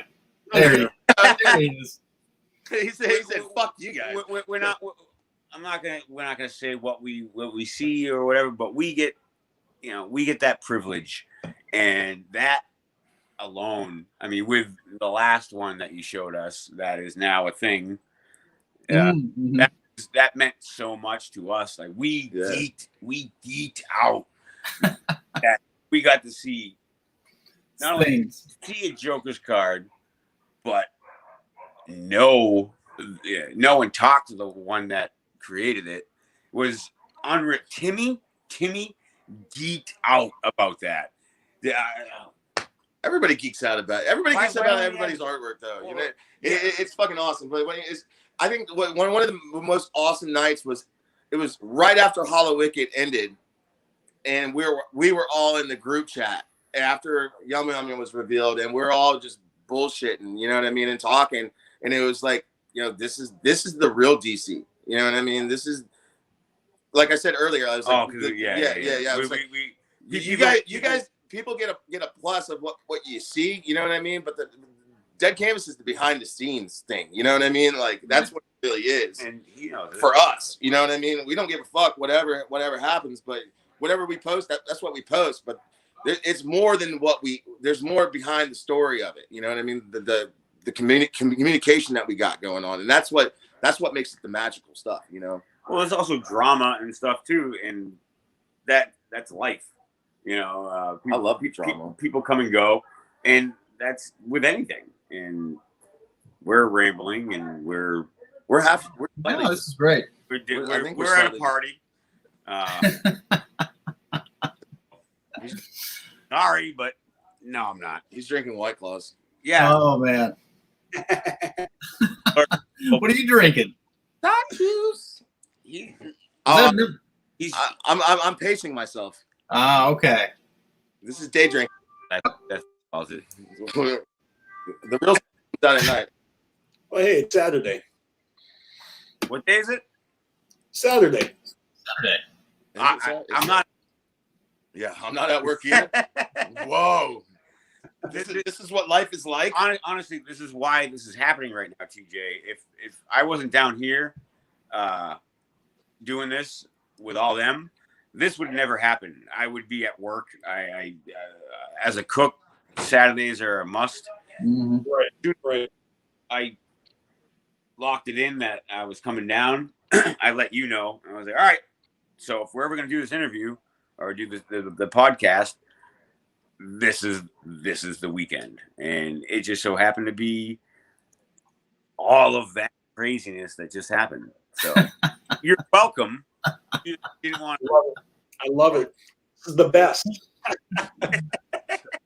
This is absolutely the best, man. This has been such a treat for me, and I know my audience. Well, I don't care what my audience likes. Like, this is my show. I do what I like.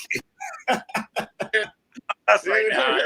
Like, that's what it's about. It's like, we just we don't care. You know, we do in a way. Like I get like extreme anxiety about my artwork sometimes. You know what I mean? Like but at the end of the day, Crystal's always right, and she's like, don't give a shit. All right, shout out to Crystal. Crystal, wasn't for her, none of this would 100% be happening. 100%. If it wasn't, I agree with that. She is on top of it. Even when things go wrong, 100%. They are made right. And if without her, we'd still be going, well, what do you want to do? Are we gonna pull the trigger? You want to pull the trigger? You know what I mean? Crystal's so straight up and blunt. If there's a problem, you send Crystal. Yeah, you know what I mean? Like she'll fucking tell you just how it is. You know what I mean? And she tells me all the fucking time. She's like, I've seen better. You know what I mean? Like, God damn, I worked my ass off on this. You know what I mean? Like that last digital one, she was like, yeah. It was dope, but she was like, yeah. And then he went and fucking made it even better. Oh yeah. Or I always saw myself short, but Crystal is 90% of Dead Canvas, 100%. You know what I mean? She's 90%, 100%. 90% of Dead Canvas, 100% of the time. Backbone, the structure, the amount of work she makes it happen. She does, and the love she has for everybody, and then she won't even really like talk to anybody anymore. Like, you know, like super. You know what I mean? Shut the fuck up. It's super funny, but she executes everything flawlessly. Every bag that gets packaged and folded and sprayed with Febreze, you know what I mean? And you get the stickers. That's everything. What it smells? Yeah, you know. She gives you that extra finesse and the touch, and she's the beast. You know what I mean? Like, she's 100% with it. I love her for it. She makes this work. Yeah, as far as the support staff, I mean, we don't post anything without Crystal being either the first or second person to jump on there and give the big hard eyes and say this is amazing, and she's always there, you know, no matter what. Yep. I don't know if she'll crack that whip, boy, too. I tell you, woo! Don't push that button. You know what I mean? He lives it every day. I live that shit every day, and I'm grateful for it because she's with me. She's made me a better person, 100%. Oh yeah. All right. She set the standard for me way above where I'm at right now, and I'm gonna go above that for her. You know what I mean? I love her with every inch of my body. Any more above? You're already 6'3". Yeah, I can get a little bit taller with that. All right, so, real quick, TJ, hold that shirt up again. Which one? Yours? The new one. So, yeah, that's on the website. Hell yeah. That's the one that's available right now. And I want to let everybody know that there are more of those coming. So this is, I didn't realize this motherfucker got one made too. This is supposed to be my. Oh, damn. The gold. Hell yeah. Hey, I love it. That's awesome. Maybe not this exact one, but are more. If you'd like to purchase one, it's Dead Canvas. Gmail, PayPal.com. But there are more coming out, and some of them are going to be super limited. Any other versions of these shirts there's going to be less and less of them. We got so much dope merch that's about to pop out of your asses. Like it's like you think Dead Canvas is like, oh, they're really doing something. We're just starting. Sorry for cutting you off. You're an idiot. I am an idiot, so it's okay.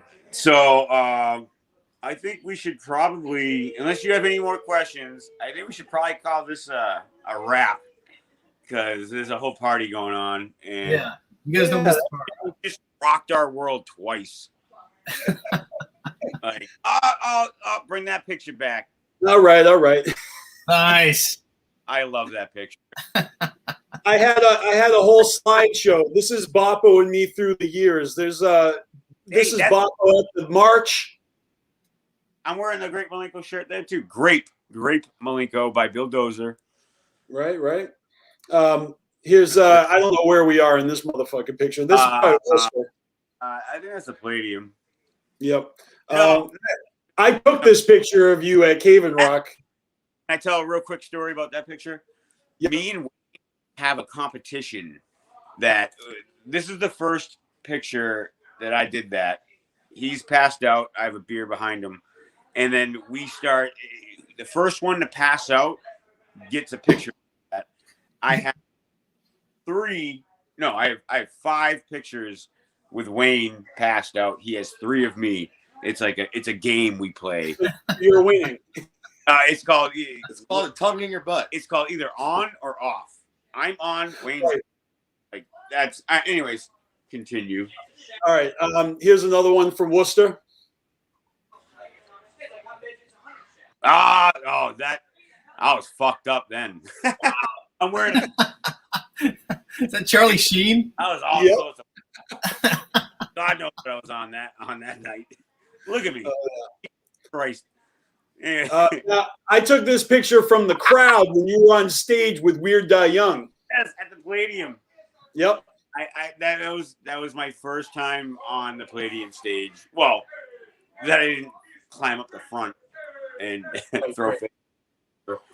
That was an amazing night. And I gotta show this off because 50 Dead. Shout out to fucking Patrick, Alphonse, stupid fuck. Anyways, no doubt. And I gotta show this off because didn't you make this? Oh my god, bro! I have one of these. Yeah, dude. I took this off your Facebook, but I own one of these CDs with your art on it. You designed this like fucking 15 years ago or some shit, right? Long time ago. But I was, and they loved it. And yes, thank you for showing the world that. Oh, no problem. This is an early Boppo art. Now, I didn't take this picture. I'm not in this picture, but I love this picture because the 3 of you guys are so proud to be at every gathering. I think this is the 14th gathering, so you're holding up 14 fingers. Exactly. The 3 Worcester wise men right there. Yep. This is Kung Fu Mikey, Boppo, and Gabe. I love you guys like brothers, man. For real. You guys are my favorite. At that point, Gabe had been to all of them with us. Yep, I know. Yep. And now it's you and Mikey. Recently reconnected with Gabe, and he had some troubles and whatnot, but he's doing good. Shout out to big motherfucking Gabe. I love you, dude. Please keep coming back and stick with this shit, dude. Because I reconnected with him as well. He came to visit last year. Unreal. Thank you. Keep going if you got more. Oh yeah. Here's another one of us. This was the New Year's Ninja Party. Yep. That was a great night. That was the fact that they did the New Year's Eve at the Palladium was a proud moment. We deserved it. Straight up. Yep. There's another one. We all dressed up in suits and dresses, all the OGs. Yeah. That was like the way people treat ballers times that by 3 is what that night was. Exactly. And it was really funny because there were tons of juggalos walking around wearing jerseys and shirts. but yet all the OGs were wearing suits and dresses. Like, where are we? Yeah, that was amazing. Was that? And look at me trying to act like I'm not on mushrooms. we didn't really plan that out. Everybody just kind of did it. Like, if we had an email or anything, everybody wear a suit. We just kind of fucking did it. Like, right? OG shit. Here's another one. Nikki. Oh, look at you with baby face, motherfucker. How long ago Got was this? Wayne the Pain in there. Wait, Mike Stunton. Yep.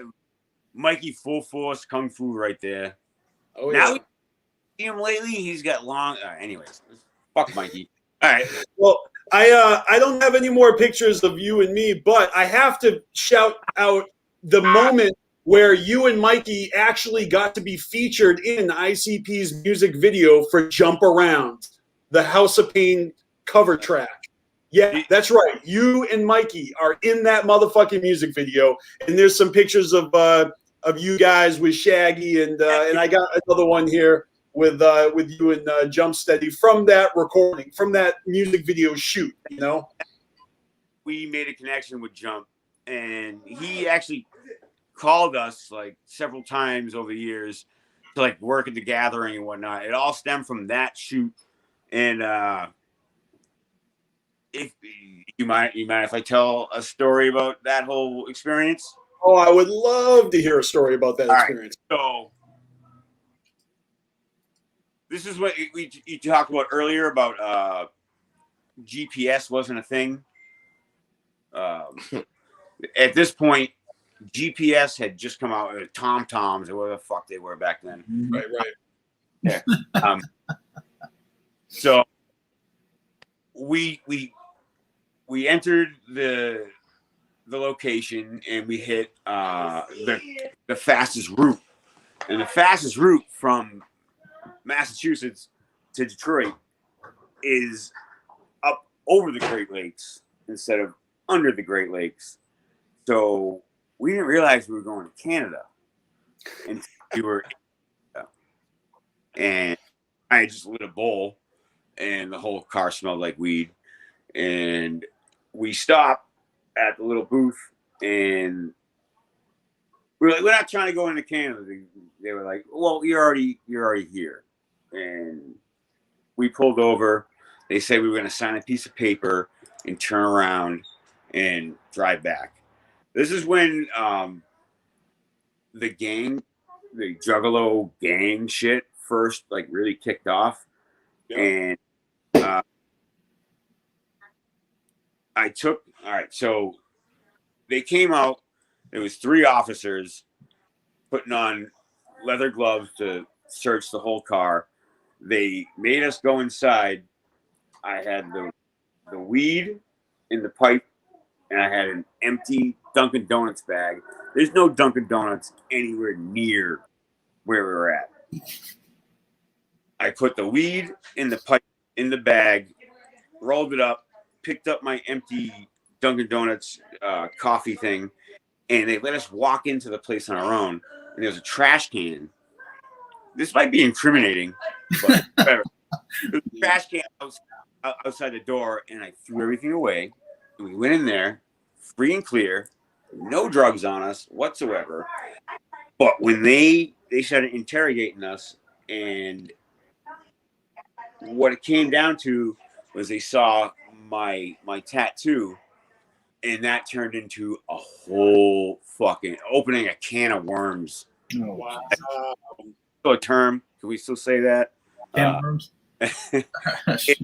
We went from a 20-minute stop to a 3-hour interrogation about everything, juggalos, and they searched underneath the fucking car, like looking for us trafficking something because we're on a gang list. It's fucking unreal.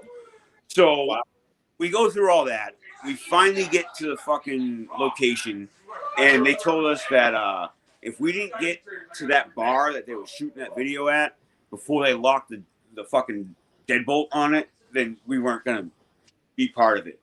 We got there right as Jump came out with the clipboard to like mark everybody off, and Jump heard a piece of that story and was just like, all right, so I need to hear the rest of that.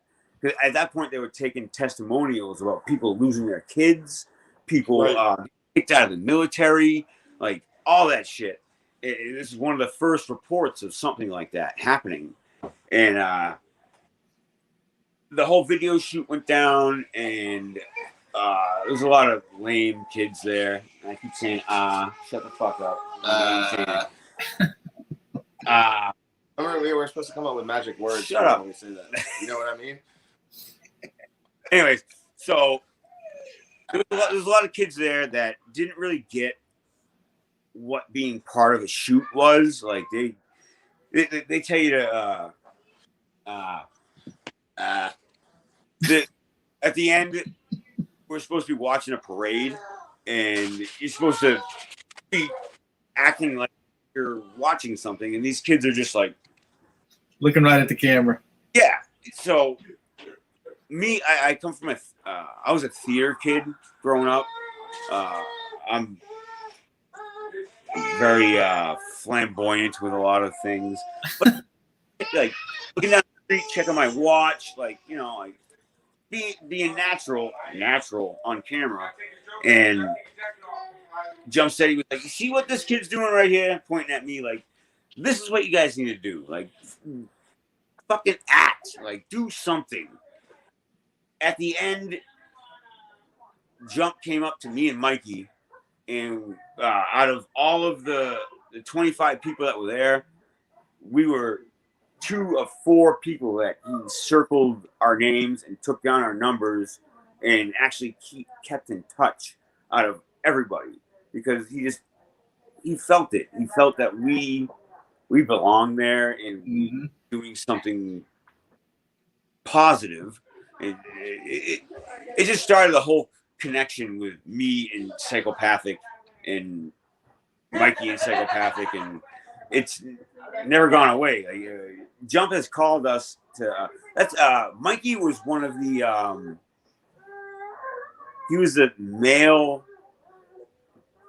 the Nedden game at the gas. He was a male prize one year. All stemmed from that day. Like, I'll be damned. The way all this shit works is just the carnival. That's all you can say. Yeah. Carnival fucking spirits. That's why. That's what it is. We're all doing this. Is why we're all together, man. It's why I know him. I mean, Tom. Yep. Same thing. I mean, maybe not directly, but no, it is. It's so direct. But I think there's juggalos, and then there's I guess what the term is gathering juggalos. Yeah, I'm sure you guys have heard that, and that seems to be kind of a different dynamic as far as how we network with each other. The gathering juggalos, not to exclude anybody that may be watching that hasn't been to a gathering, but it seems like if you know, and Rob's really good. He's in tune with people that seem to really love or give a shit about this core group of people, and he will gravitate toward those people, you know, quickly. So he can pick it up. Yeah, man. 100%. It's the carnival. It's all. It's all it is. It's everything. I wouldn't be talking. I wouldn't be here. I wouldn't be talking to any of you if it wasn't for. I used to say if it wasn't for ICP, but that's not true. If it wasn't for all of us, right? We are the carnival. When they talk about a traveling freak show that invades towns, and that's us. It's not them, right? It's all of us. Yeah, and that's 100. It's 100%. And what is that noise, dude? Somebody's phone. It's been raining. I'm sorry. Keep going. Yeah. it really, again, Carnival Spirits. The whole name of this is it's why it's a huge shout out to you, buddy. You know what I mean, TJ? It's because you take the time to interview juggalos and get it going, keeping the flow going. Well, like Tom just said, TJ picks out the ones, not the gathering ones, as Tom said. You know, and we don't call them that, but like the title of this show is Old School OG, right? And that's who TJ picks out. People that maybe not necessarily OG, but the people that should be on the show, not some gathering juggalo. And if you take offense to that, any of you, step it up. I mean, I agree on that. I still interview, so this. Step it up. I think it's just dope, man. Like, I've never been connected with the community, man. Like, I'm not personally, and I hate to say it, I'm not with my real family. I'm not in tune with them as much as I am in tune with people on Dead Canvas and my juggalo homies, and then the people that I have in my life. We're best friends right now. Yeah, this is the first time I've seen him ever. Well, not ever, but not ever. we're fucking. This is my motherfucker right here. Yeah, dude. Look at it. I make him look small. Oh, fuck off. Anyway, fuck. You know what I mean? It's something you will never ever be able to really honestly explain. I saw these motherfuckers cry last night talking about how much they fucking love. I was crying. What we got. You know what I mean? Like, everybody crying like a bunch of bitches last night, but in a good way. Good way. Like, you know what I mean? Like, he's rolling down tears and he's like, gee, this is what it is, and it just touches my heart so much. And I was like, this is what it's about. If you don't have feeling or passion within something that you do, or something that you want to be a part of, it's like, it's not meaningless. You know, life is meaningless, and I have plenty to live for. It gives me hope. It encourages me to do better every day. You know what I mean? And it's a lovely sight to see, brother. You know, to watch these two dudes drunk as hell crying. You know what I mean? It was fucking awesome. Hey, I make everybody else cry happy tears. I was allowed to do happy tears. Definitely happy tears. There's a lot going on right now in here, and I kind of think we should get back to it. Yeah. As much as this is, it's 2 hours and 30 minutes. We've been on it for at least an hour. 2 hours. 2 hours. Wow. As much as we're just gonna keep rambling. That's what we're doing. We're just rambling. But I love it, and that's why I got you here, man. You guys should go back to your party, but not before I have a chance to thank you for coming on the show and talking with me, and you know, and letting me promote you guys, because that's all I want to do, man. Is I just want to promote every juggalo that's got something worth promoting. Dead Canvas Art. The website's on the screen. The links are in the description. They'll be in the description. Click the links. Look at the art. Buy some fucking shirts. You know? Speaking of promoting, TA, before I let you guys go, I just posted it the other night, but last year I had the float on Spring River, and I had probably 80 to 100 juggalos show up, and we had the most amazing time for 3 days down on Spring River. So we're doing it again this year. It's going to be in August. There it is. And you can purchase tickets for $99.99. A little cheaper than that. No, actually, it's free. Free to come. We're going to have Echo Side tournaments. We're going to have Shangri-La tournaments. We're probably going to have a little bit of music, as much as we can get away with on the campground without getting thrown out. But we're going to float Spring River twice, which is about a 13-mile float, and we have an epic time on there, because once you're on the river, it's kind of like international waters. Anything goes. Yep. And it's a lot of fun. You can get as loud and crazy and juggalo it up until you're, heart's content. And it's a great time. So if you guys can make it, I'd love to see you guys down there. Off right now. Tom, you already know we're going to be there, brother, this year. So you're coming. That's fantastic. It's happening. Hell yeah. We're gonna share a tent. They want to know if you got canoes or kayaks to rent. Yes, well, we're going to be at Many Islands Campground and Canoe. You can go online and look at manyislands.com. Where? What state? It's in Arkansas. And it's on beautiful Spring River, but they have rafts, canoes, kayaks. If you want to float, you can rent them straight from them. If you don't, just stay at the campground and just chill with everyone that doesn't want to float. But I'm going to be floating both times, Friday and Saturday.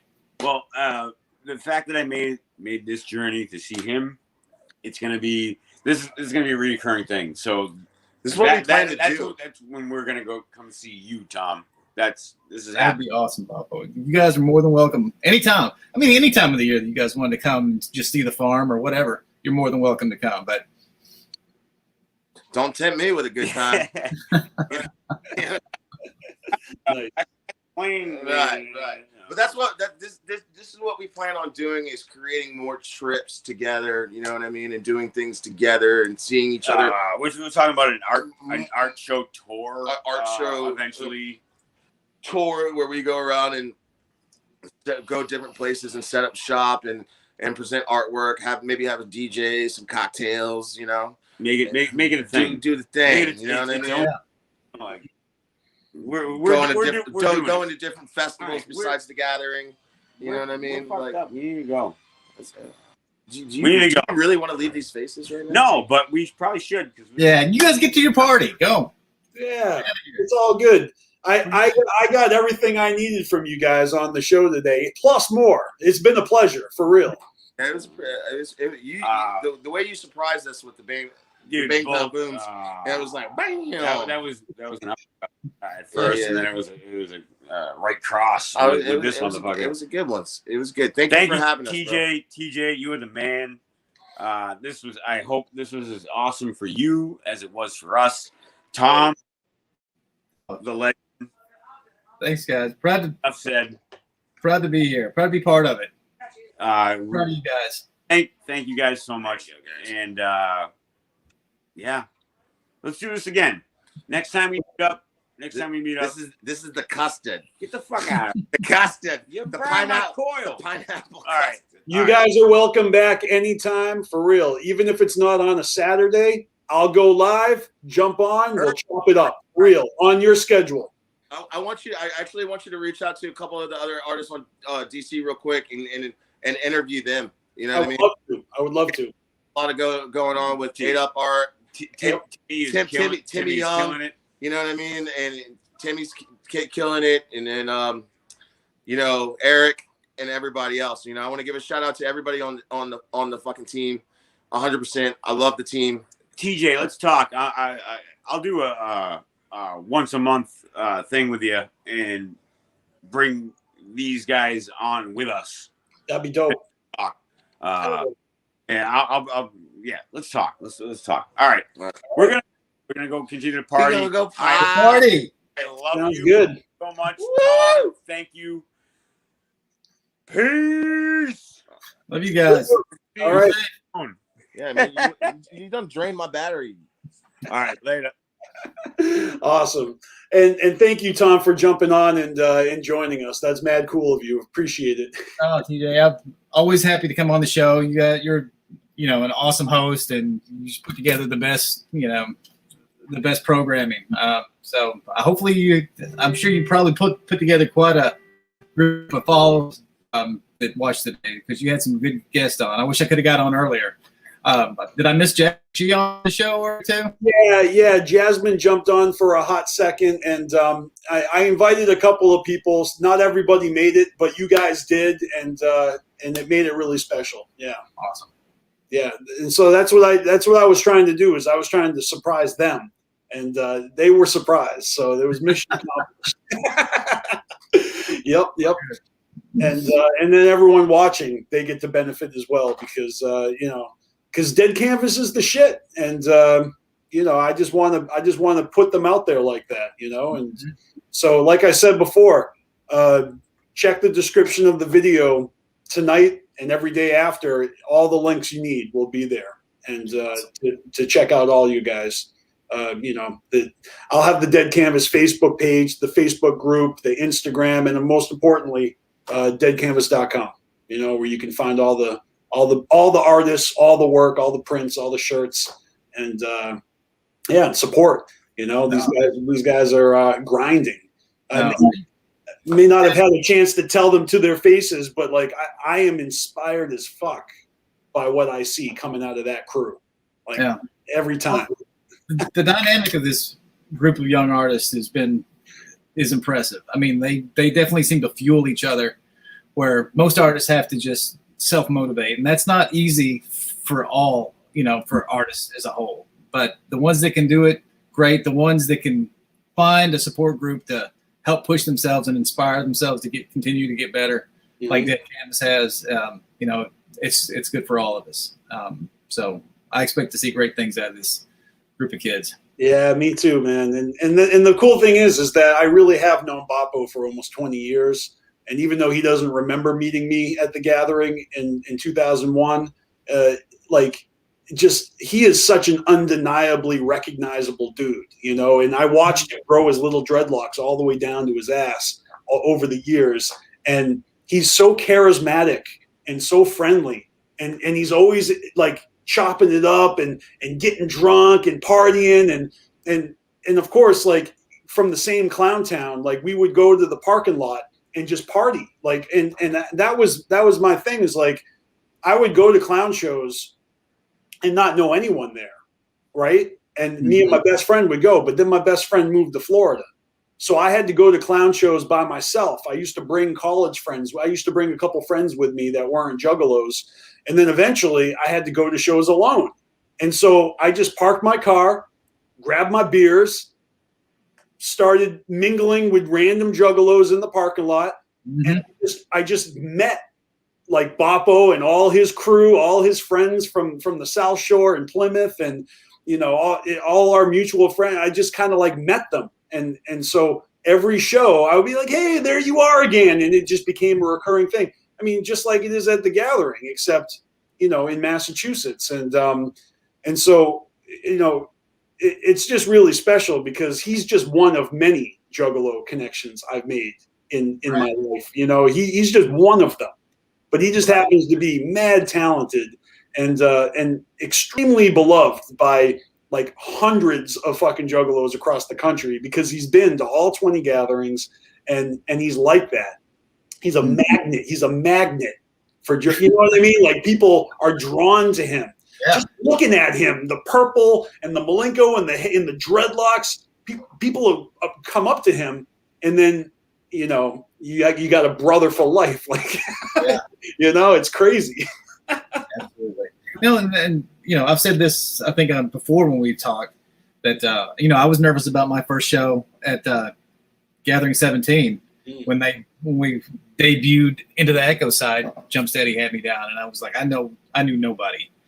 And once I really didn't branch much out of the gaming tent, because that's kind of, you know, I had a core group of people that I play with, but we went to DCG Con, and I actually got a chance to visit and make some of the best friends I've ever met, you know, at those events. So it's easy to meet people as long as you can maybe step outside, you know, your little boundaries and take a chance on meeting these guys. No one has ever disappointed me, and that I've taken a chance. Like, take a chance to leave your campsite. You know what I mean?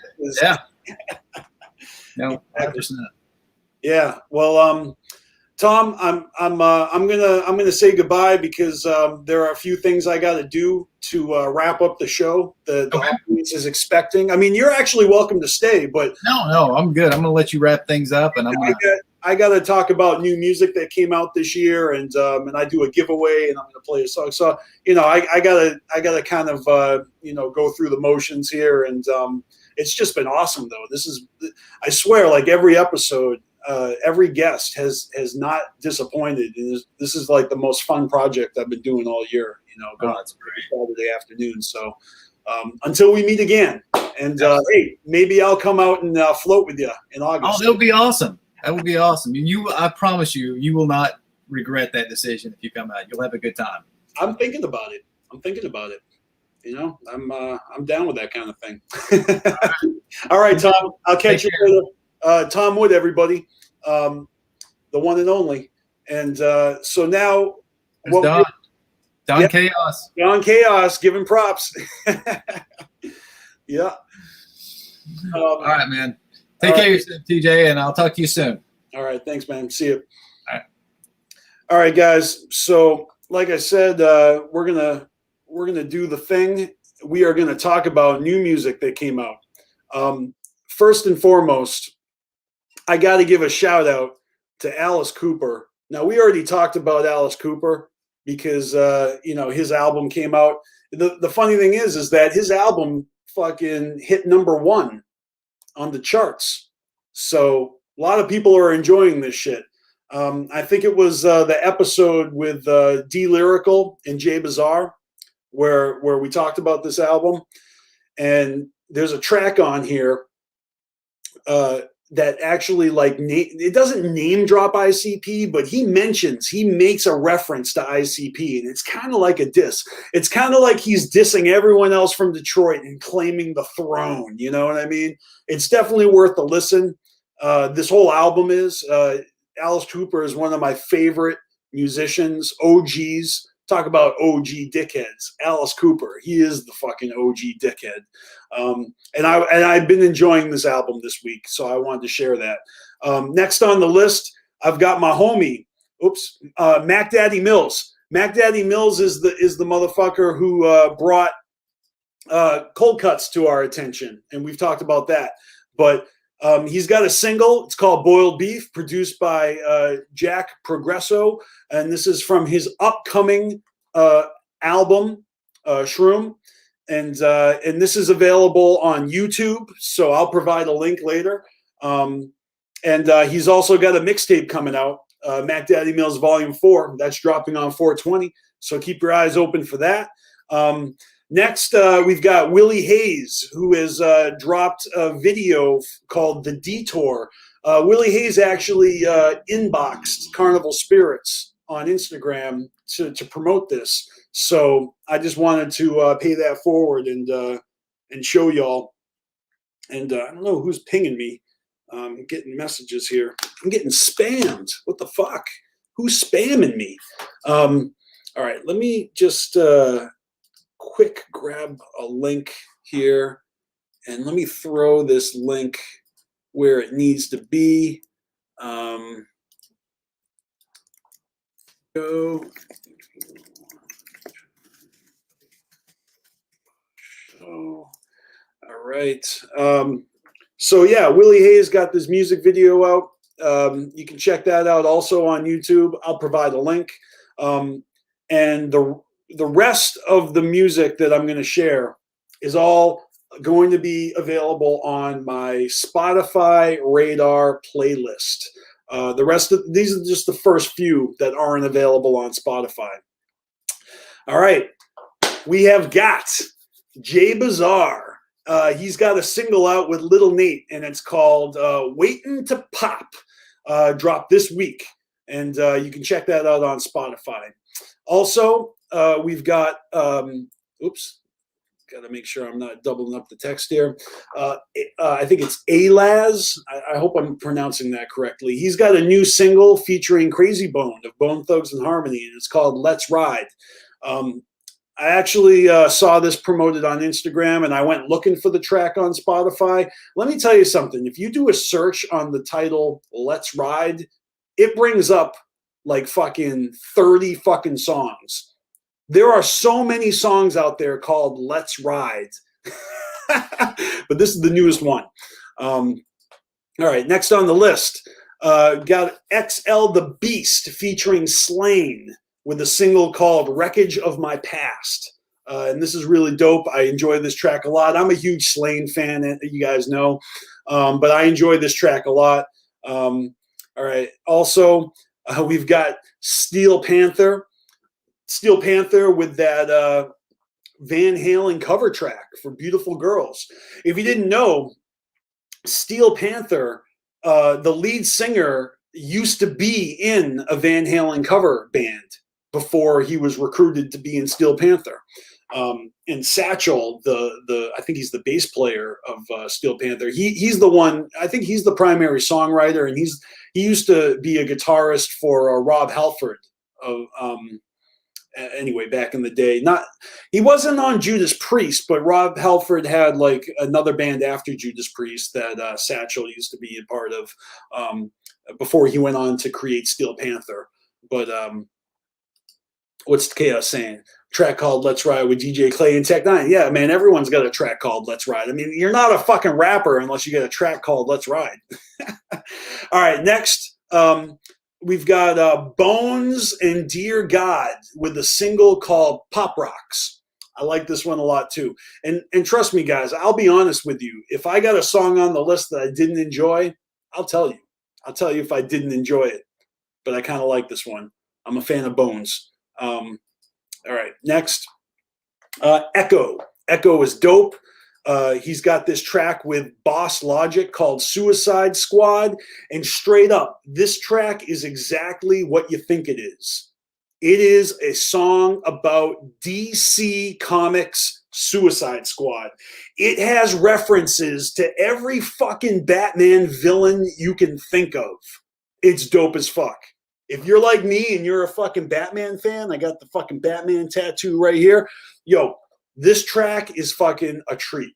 It's just cool to hear the way that he wove all the different super villain references into this fucking song. Really fucking dope. I'm a big fan of Echo. All right, next, we got a track here by NF featuring Hobson. It's called Lost. I admittedly am not the biggest Hobson fan.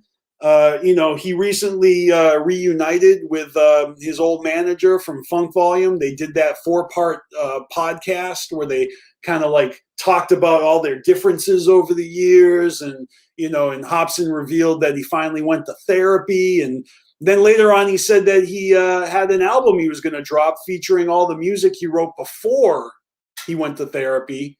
And he just wanted to let everyone know that, hey, this music might not be where I'm at mentally right now, but, so far, I don't think we've heard any of those tracks because all the singles that I've heard from Hobson since then have had references to him being in therapy. It's like the new woke Hobson. And this track is no different. It's kind of about being lost and he's got bars in there about hypnotherapy and shit. So I'm just curious when Hobson's going to drop all that fucking shit that he recorded when he was still fucked up in the head before he, went and took care of his mental health. Kind of curious to hear that shit. All right. Next on the list is Doja Cat with a remix to her song, Streets. Now, Doja Cat's last full-length album, Hot Pink, has the original version of Streets on it. The song's all right on the album, but I got to be honest with you. This Disclosure remix is fucking fire, all right? And I'm a fan of Doja Cat. This is a true remix, though. You know what I'm saying? Like, some of the fucking lyrics to her verses on the song can barely even be heard because there's distortion and shit. This is like a fucking dance club remix of a fucking decent song, and they just fucking made it that much better. And I've peppered my list with all the females, so they're not all together this time. I think it's like every 4 fucking songs is going to be a fucking female. But yo, Doja Cat is fucking hot, and she can get it, and Streets is a pretty good track. Next on the list, we got Shakewell. Shakewell's got a new single called 5 Ways, and I like it. It's pretty cool. Don't really have much to say about it other than, Shakewell. You guys might have seen him at the Gathering 2 years ago.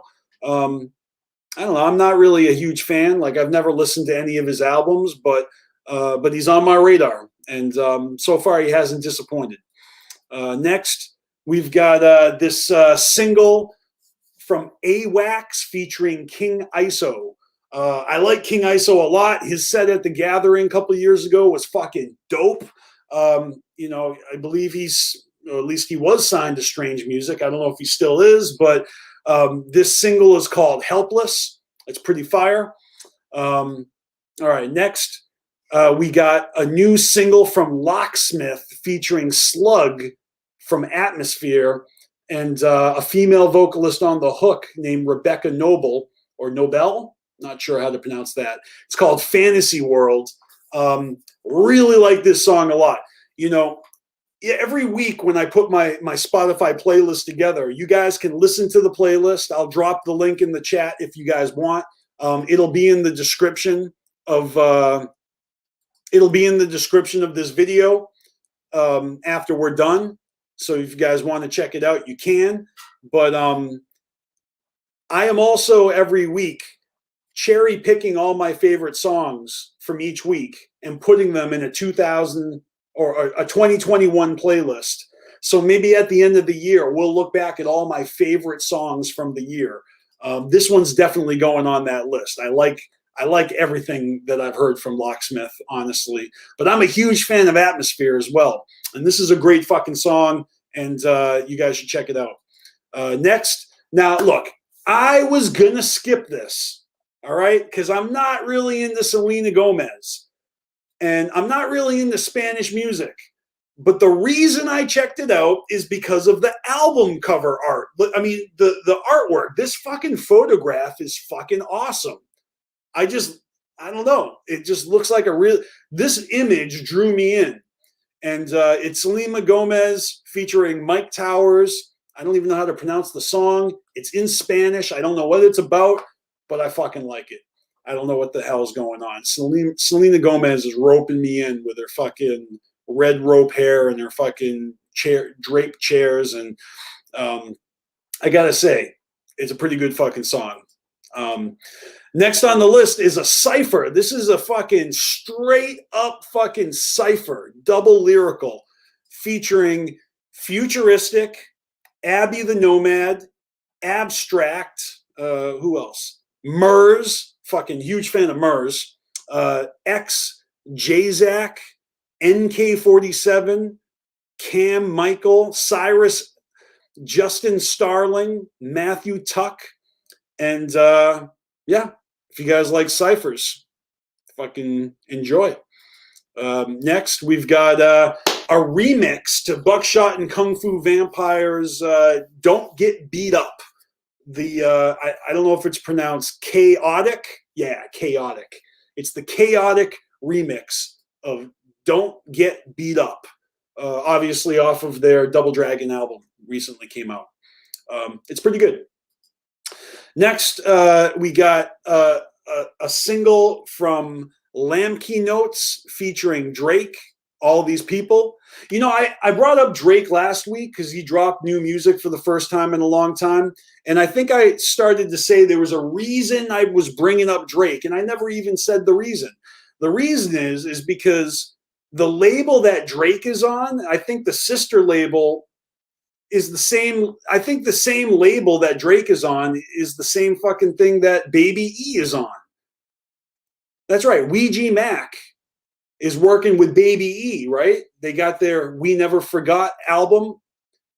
And Baby E is on like a sister label that Drake is on. It's a fucking, I don't know. These guys are fucking mainstream, you know?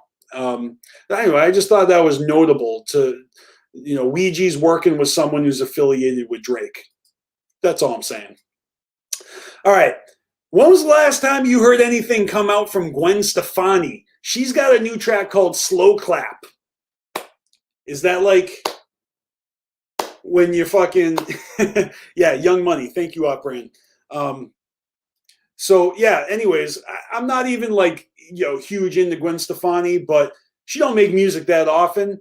And I'm not going to say I hate it. It's not the best, but it is what it is. All right. Now this track here, Uncle Wahab, Jabber, and Snoop Dogg. They get a song called Do Do Do. It's the G mix. What can I say? If Snoop Dogg is on a track, I'm going to be listening to it. Chaos. Yeah, no doubt, man.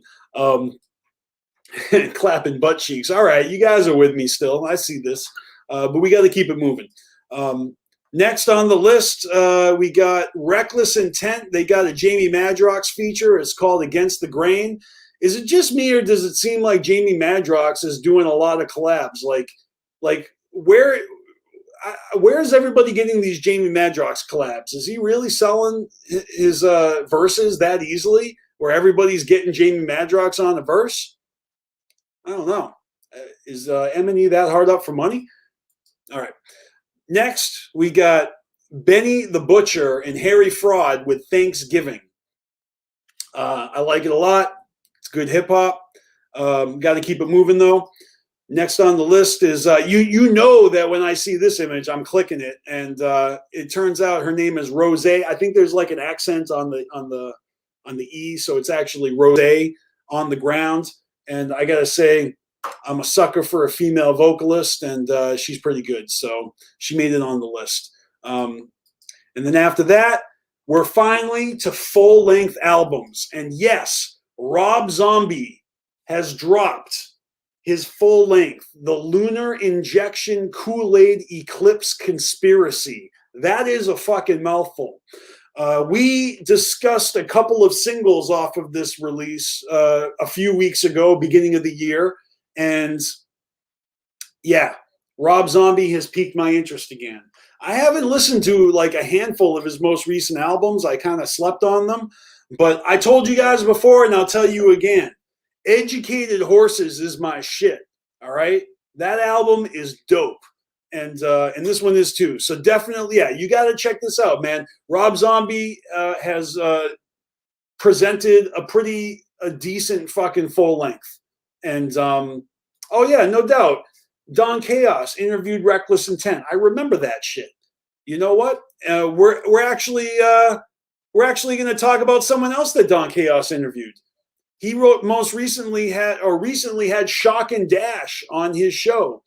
And they just released their newest album called Rap On. I checked it out today, and I dug it a lot. There's a lot of good tracks on here. Yeah, shout out to Don Chaos for his podcast on Carnival Spirits, The Hours of Chaos. And he had Shock and Dash on. And you know what? Don Chaos also has an upcoming episode featuring the Plant Man and Hex Rated next week. So stay tuned for that. You know, fucking Don Chaos does his podcast on Thursdays. My show's on Saturday, but you know, we're all doing our part for Carnival Spirits. And actually, Hex Rated made a video shouting us out, promoting his appearance on Carnival Spirits. And I will pull that up if I can find it. Let's see. It's a Facebook video, and I think it's around the 5-minute mark. So that would be interview. I'm coming through because he really, and so that's here it is. That's dope. Some other shit's going down. Let's see. Thursday, right before the album release, I am doing an interview with Carnival Spirits. A little radio interview y'all could tune into, chop it up, ask some questions, hang out.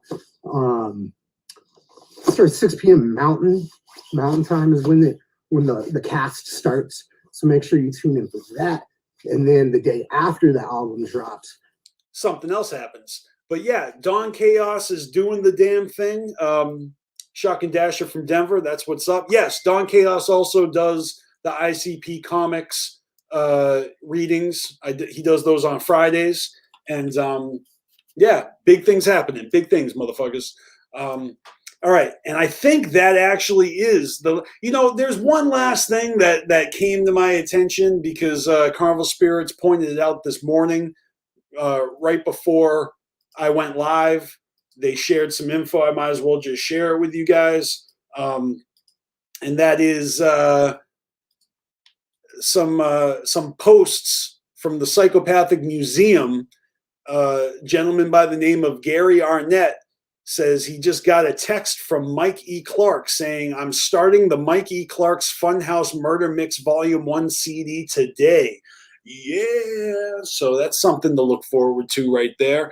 And then something else from the museum, the Tasty Chicken Hunting Knit Hat is back after 25 plus years for a limited time. Order now.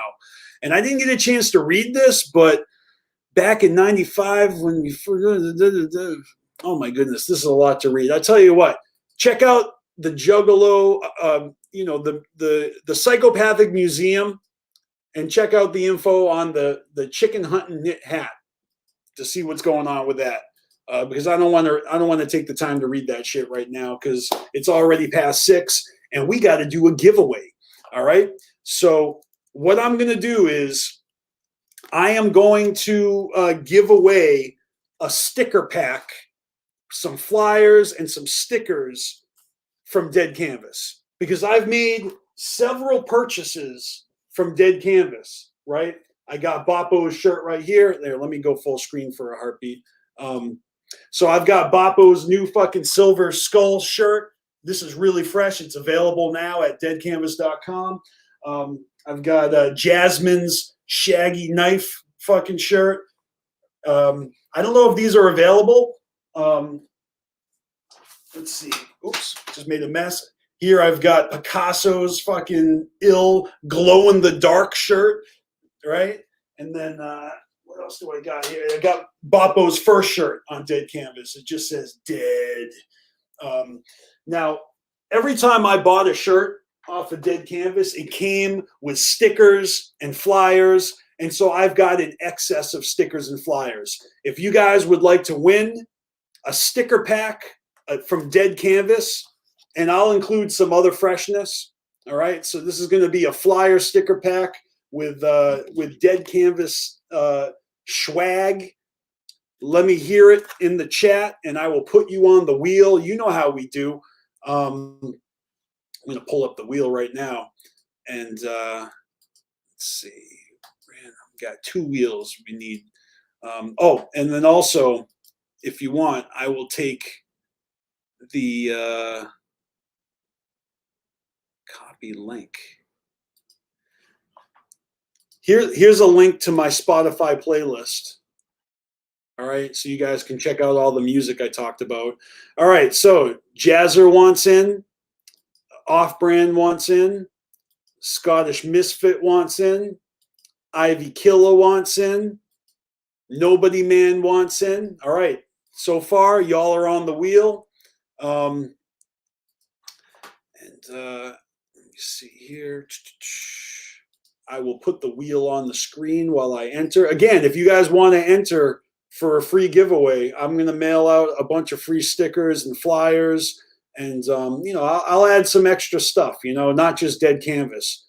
But, I'll fill an envelope. I'll stuff an envelope full of stuff. Just like Ivy Killer got a bunch of random extras when Scotty Ball sent him the Wicked Wood CD. I will include extras with my giveaway prize. But all right, let's see. Where's the first one? All right, Nobody Man, you were the first one to enter. Nobody Man, and then Jazz, and then Off-Brand 17, Scottish Miss Fit, Ivy Killa.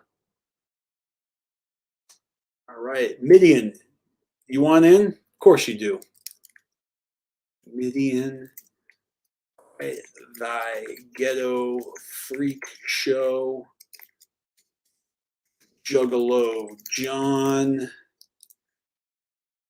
all right, Jesse Loon Juggalo, Stephen Holland. Yeah, you're allowed to win, even though you won last week. Are you kidding me? You're watching the show. You can enter every single week. Brooklyn Menace won 2 weeks in a row, I think.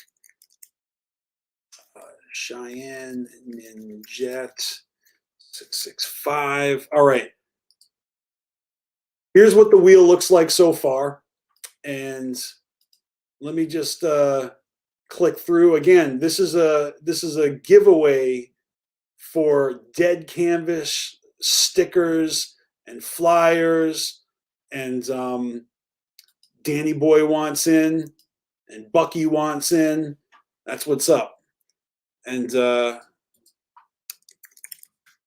you know, I think in a previous episode, I said I wasn't going to be mailing out giveaway prizes until like the end of the month, but I'll probably mail out giveaway prizes pretty promptly, like maybe Monday or Tuesday, because I think it's more satisfying to win your prize like right after you fucking win. I mean, to get your prize right after you win, as opposed to waiting till the end of the month. But you know, I was just getting this started. We only started doing giveaways in the beginning of February, or the end of January, the beginning of February. So I was kind of, you know, I'm new at this shit. All right, so that's a pretty dope wheel. There is more time to enter if you would like, but you know what we're gonna do now is we're gonna find out what BeastMasteR song we're gonna play for the end of the show, and so we'll do that, and then we'll decide our winner. All right. So, and if you guys are new, if you haven't seen this before, this wheel has all of my music, and we're going to spin it, and whatever song it lands on, we're going to listen to. By the end of this year, we will have listened to almost all of my music. That I can promise you. And yeah, I'm enjoying this a lot. Hopefully, the song that it lands on, you guys enjoy. Yeah, let's find out.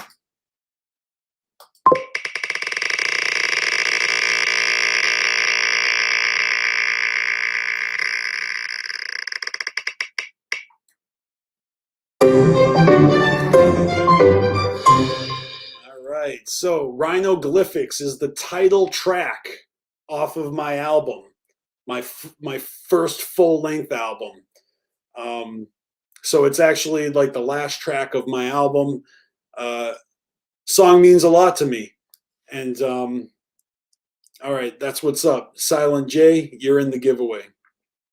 You know what? Dear Joe and Joey is not on the wheel, because that song is going to get played at a specific time, because this year is the 17th anniversary of when I recorded Dear Joe and Joey. So we're going to wait into a very special episode where we dedicate the whole show to that song. That's why it can't be on the wheel. Just saying. All right, so Silent J, he's going on. Okay, so let me just, let me get this song going. Let me pull up YouTube subs. Okay, BeastMasteR, Rhinoglyphics. Oh, good grief. I know it's on YouTube.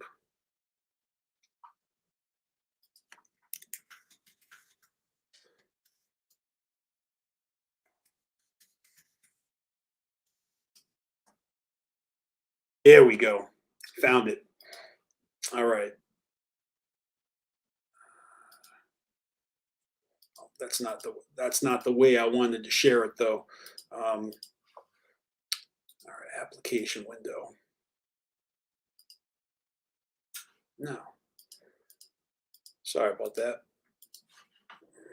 Share one more time. Third time's a charm, yo. Here we go. All right. So this is Rhinoglyphics, the title track off of my album. Great is it that we get to tell everybody how Liberty Mutual customized. Oh, come on with the ads. So after we play this track, we'll spin the wheel and find out who won the giveaway.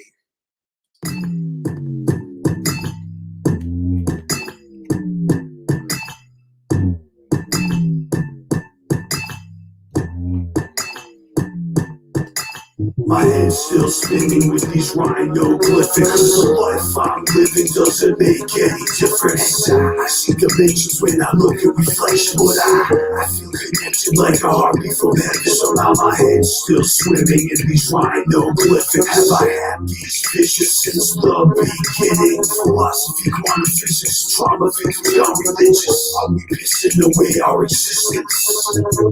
Death around the eyes, the smoker's coughing. I promise you don't wanna be lost in Boston. Common like communists in Cambridge. I don't think we're speaking the same language. The only way to live, balancing on the edge. In the fast lane over the Zinc Bridge. You lucky if you live through the big dig. A frickin' screw loose and other seals caving in.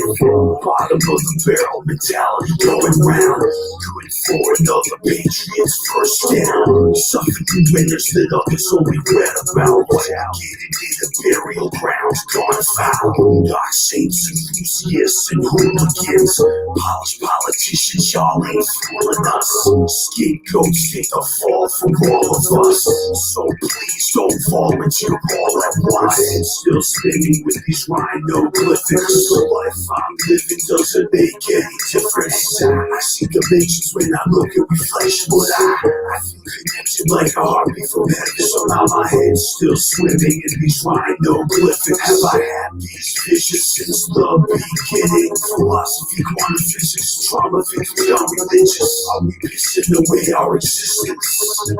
I used to chop blocks of wood and feed them to the stove. Newspaper kindling used to kill the cold. I like to kick it under bridges with Norwegian trolls.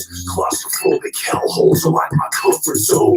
We some broken souls, out come the wolves. Looking shook like homeless dude in the cold. Regurgitating concepts, plagiarizing scrolls. Origami overkill, too many flashes. Practitioners form decorums and conduct themselves with reserve and decorum. Somebody might raise some important questions instead of just throwing out wild suggestions. Give me an urban legend, something like 9/11. Controversial, confidential, consequential, paper shred. When you ever see the sheep lead the shepherd, we bringing balance back in a last ditch effort. My head's still spinning with these rhino-glyphics. The life I'm living doesn't make any difference. I see dimensions when I look at reflection, but I feel connected like a heartbeat from heaven. Somehow my head's still swimming in these rhino-glyphics. Have I had these visions since the beginning? Philosophy, quantum physics, trauma, victory, are religious. Are we pissing away our existence? Magic garden maze behind the iron gate. When you're trapped in the labyrinth, there's no escape. The blue hills are ablaze, they have been for days. They're putting out the flames, now it's fully engaged. Another murder for the toll coastal waterways. Another maritime tradition keeps the curse away. Petty little poison apples blow up in your face. Mouthful of shrapnel, scribble your knowledge base. Gas and valence compliments of a satellite. Shooting daggers at a battle, see an eye of theirs. Apocalyptic empires, precious ivory towers. Too busy bombing shelters to stop the smell of flowers. Race in advance for the lecture and moral fiber. You're just as bad as a backseat driver. Hide your pariahs, everybody loves a witch hunt. Switch from anchor to lifesaver when your ship's on what? My head's still spinning with these rhino-glyphics. The life I'm living doesn't make any difference. I see dimensions when I look at reflection, but I feel connected like a heartbeat from heaven. Somehow my head's still swimming in these rhino-glyphics. Have I had these visions since the beginning? Philosophy, quantum physics, trauma, victory, are religious. Are we pissing away our existence? My head's still spinning with these rhino-glyphics. The life I'm living doesn't make any difference. I see dimensions when I look at reflection, but I feel connected like a heartbeat from heaven. Somehow my head's still swimming in these rhino-glyphics. Have I had these visions since the beginning? Philosophy, quantum physics, trauma, victory, are religious. Are we pissing away our existence? All right, so that's the title track off of my debut full-length album. Came out in 2012, and it's produced by my good friends Instrumentals. Actually just had a birthday this week, so happy birthday, Joe, down in Miami. my next album, my sophomore album, I'm in the works of recording that right now. And it is 100% produced by instrumentals. Same producer as this track right here. And yeah, so I'm pretty excited to find out who's going to win the Dead Canvas giveaway. So without further ado, I think we're going to pull this fucking wheel up and we're going to fucking figure this out right now. Is there any last minute additions? Is anyone else interested in jumping on the wheel? I'm checking it. I don't see anyone else. Let me see. Let me scroll up. Scrolling up. All right. Dude, I appreciate all you guys. Thank you so much for watching. Thank you guys for tuning in and you know, spending your Saturday afternoon with me, for fingering your ass and drinking pickle juice. All right, so we're gonna spin this wheel one last time, and then I'm gonna call it a night. And I'll probably be checking out Team MUJ's That Shit Trash, That Shit Fire. See if they're gonna play any of my tracks tonight for Shaggy the Airhead. And oh, thank you, Silent J. I need to add him to the wheel. I appreciate you for reminding me. And if anybody else entered, you got 5 seconds to fucking remind me. But yeah, so like I said, this has just been the best time, a lot of fun for me, and I'm going to be back next week with another episode. Like, this is the 15th episode of the show. That means next week is the 16th episode, and you know what that means. At the end of the month, we got the 17th episode of the BeastMasteR show coming up, and you better believe that I got something special in store for you. I mean, I want to do something big for the 17th episode. So I think I'm going to make the giveaway fucking even bigger, like a big giveaway prize, you know? I don't know. I don't know what it'll be yet. Maybe it'll be a jersey. I don't know. Maybe a shirt. We'll see. But I've got dope guests lined up all month and next month, already booked up through April. So, you know, if you guys have music that you listen to that comes out that you want me to talk about on the show, you can send it to me. You know, if you guys have, you know, special guest requests for the BeastMasteR show, definitely feel free to leave it in the comments. You know, make sure you're smashing that like button. Make sure you're subscribed. Make sure you're leaving me comments. You know, run those comments up, like they say. But yeah, let's do this. I'm spinning the wheel. Who's going to win this shit? Silent J? All right, buddy. You got it. Send me your mailing address, and I'll shoot you some Dead Canvas swag. All right, it's already 6:20. I'm not going to hold you up any longer. I'm BeastMasteR. You guys are fucking awesome. I'll be back next week. And always remember to fuck the fuck off, mother.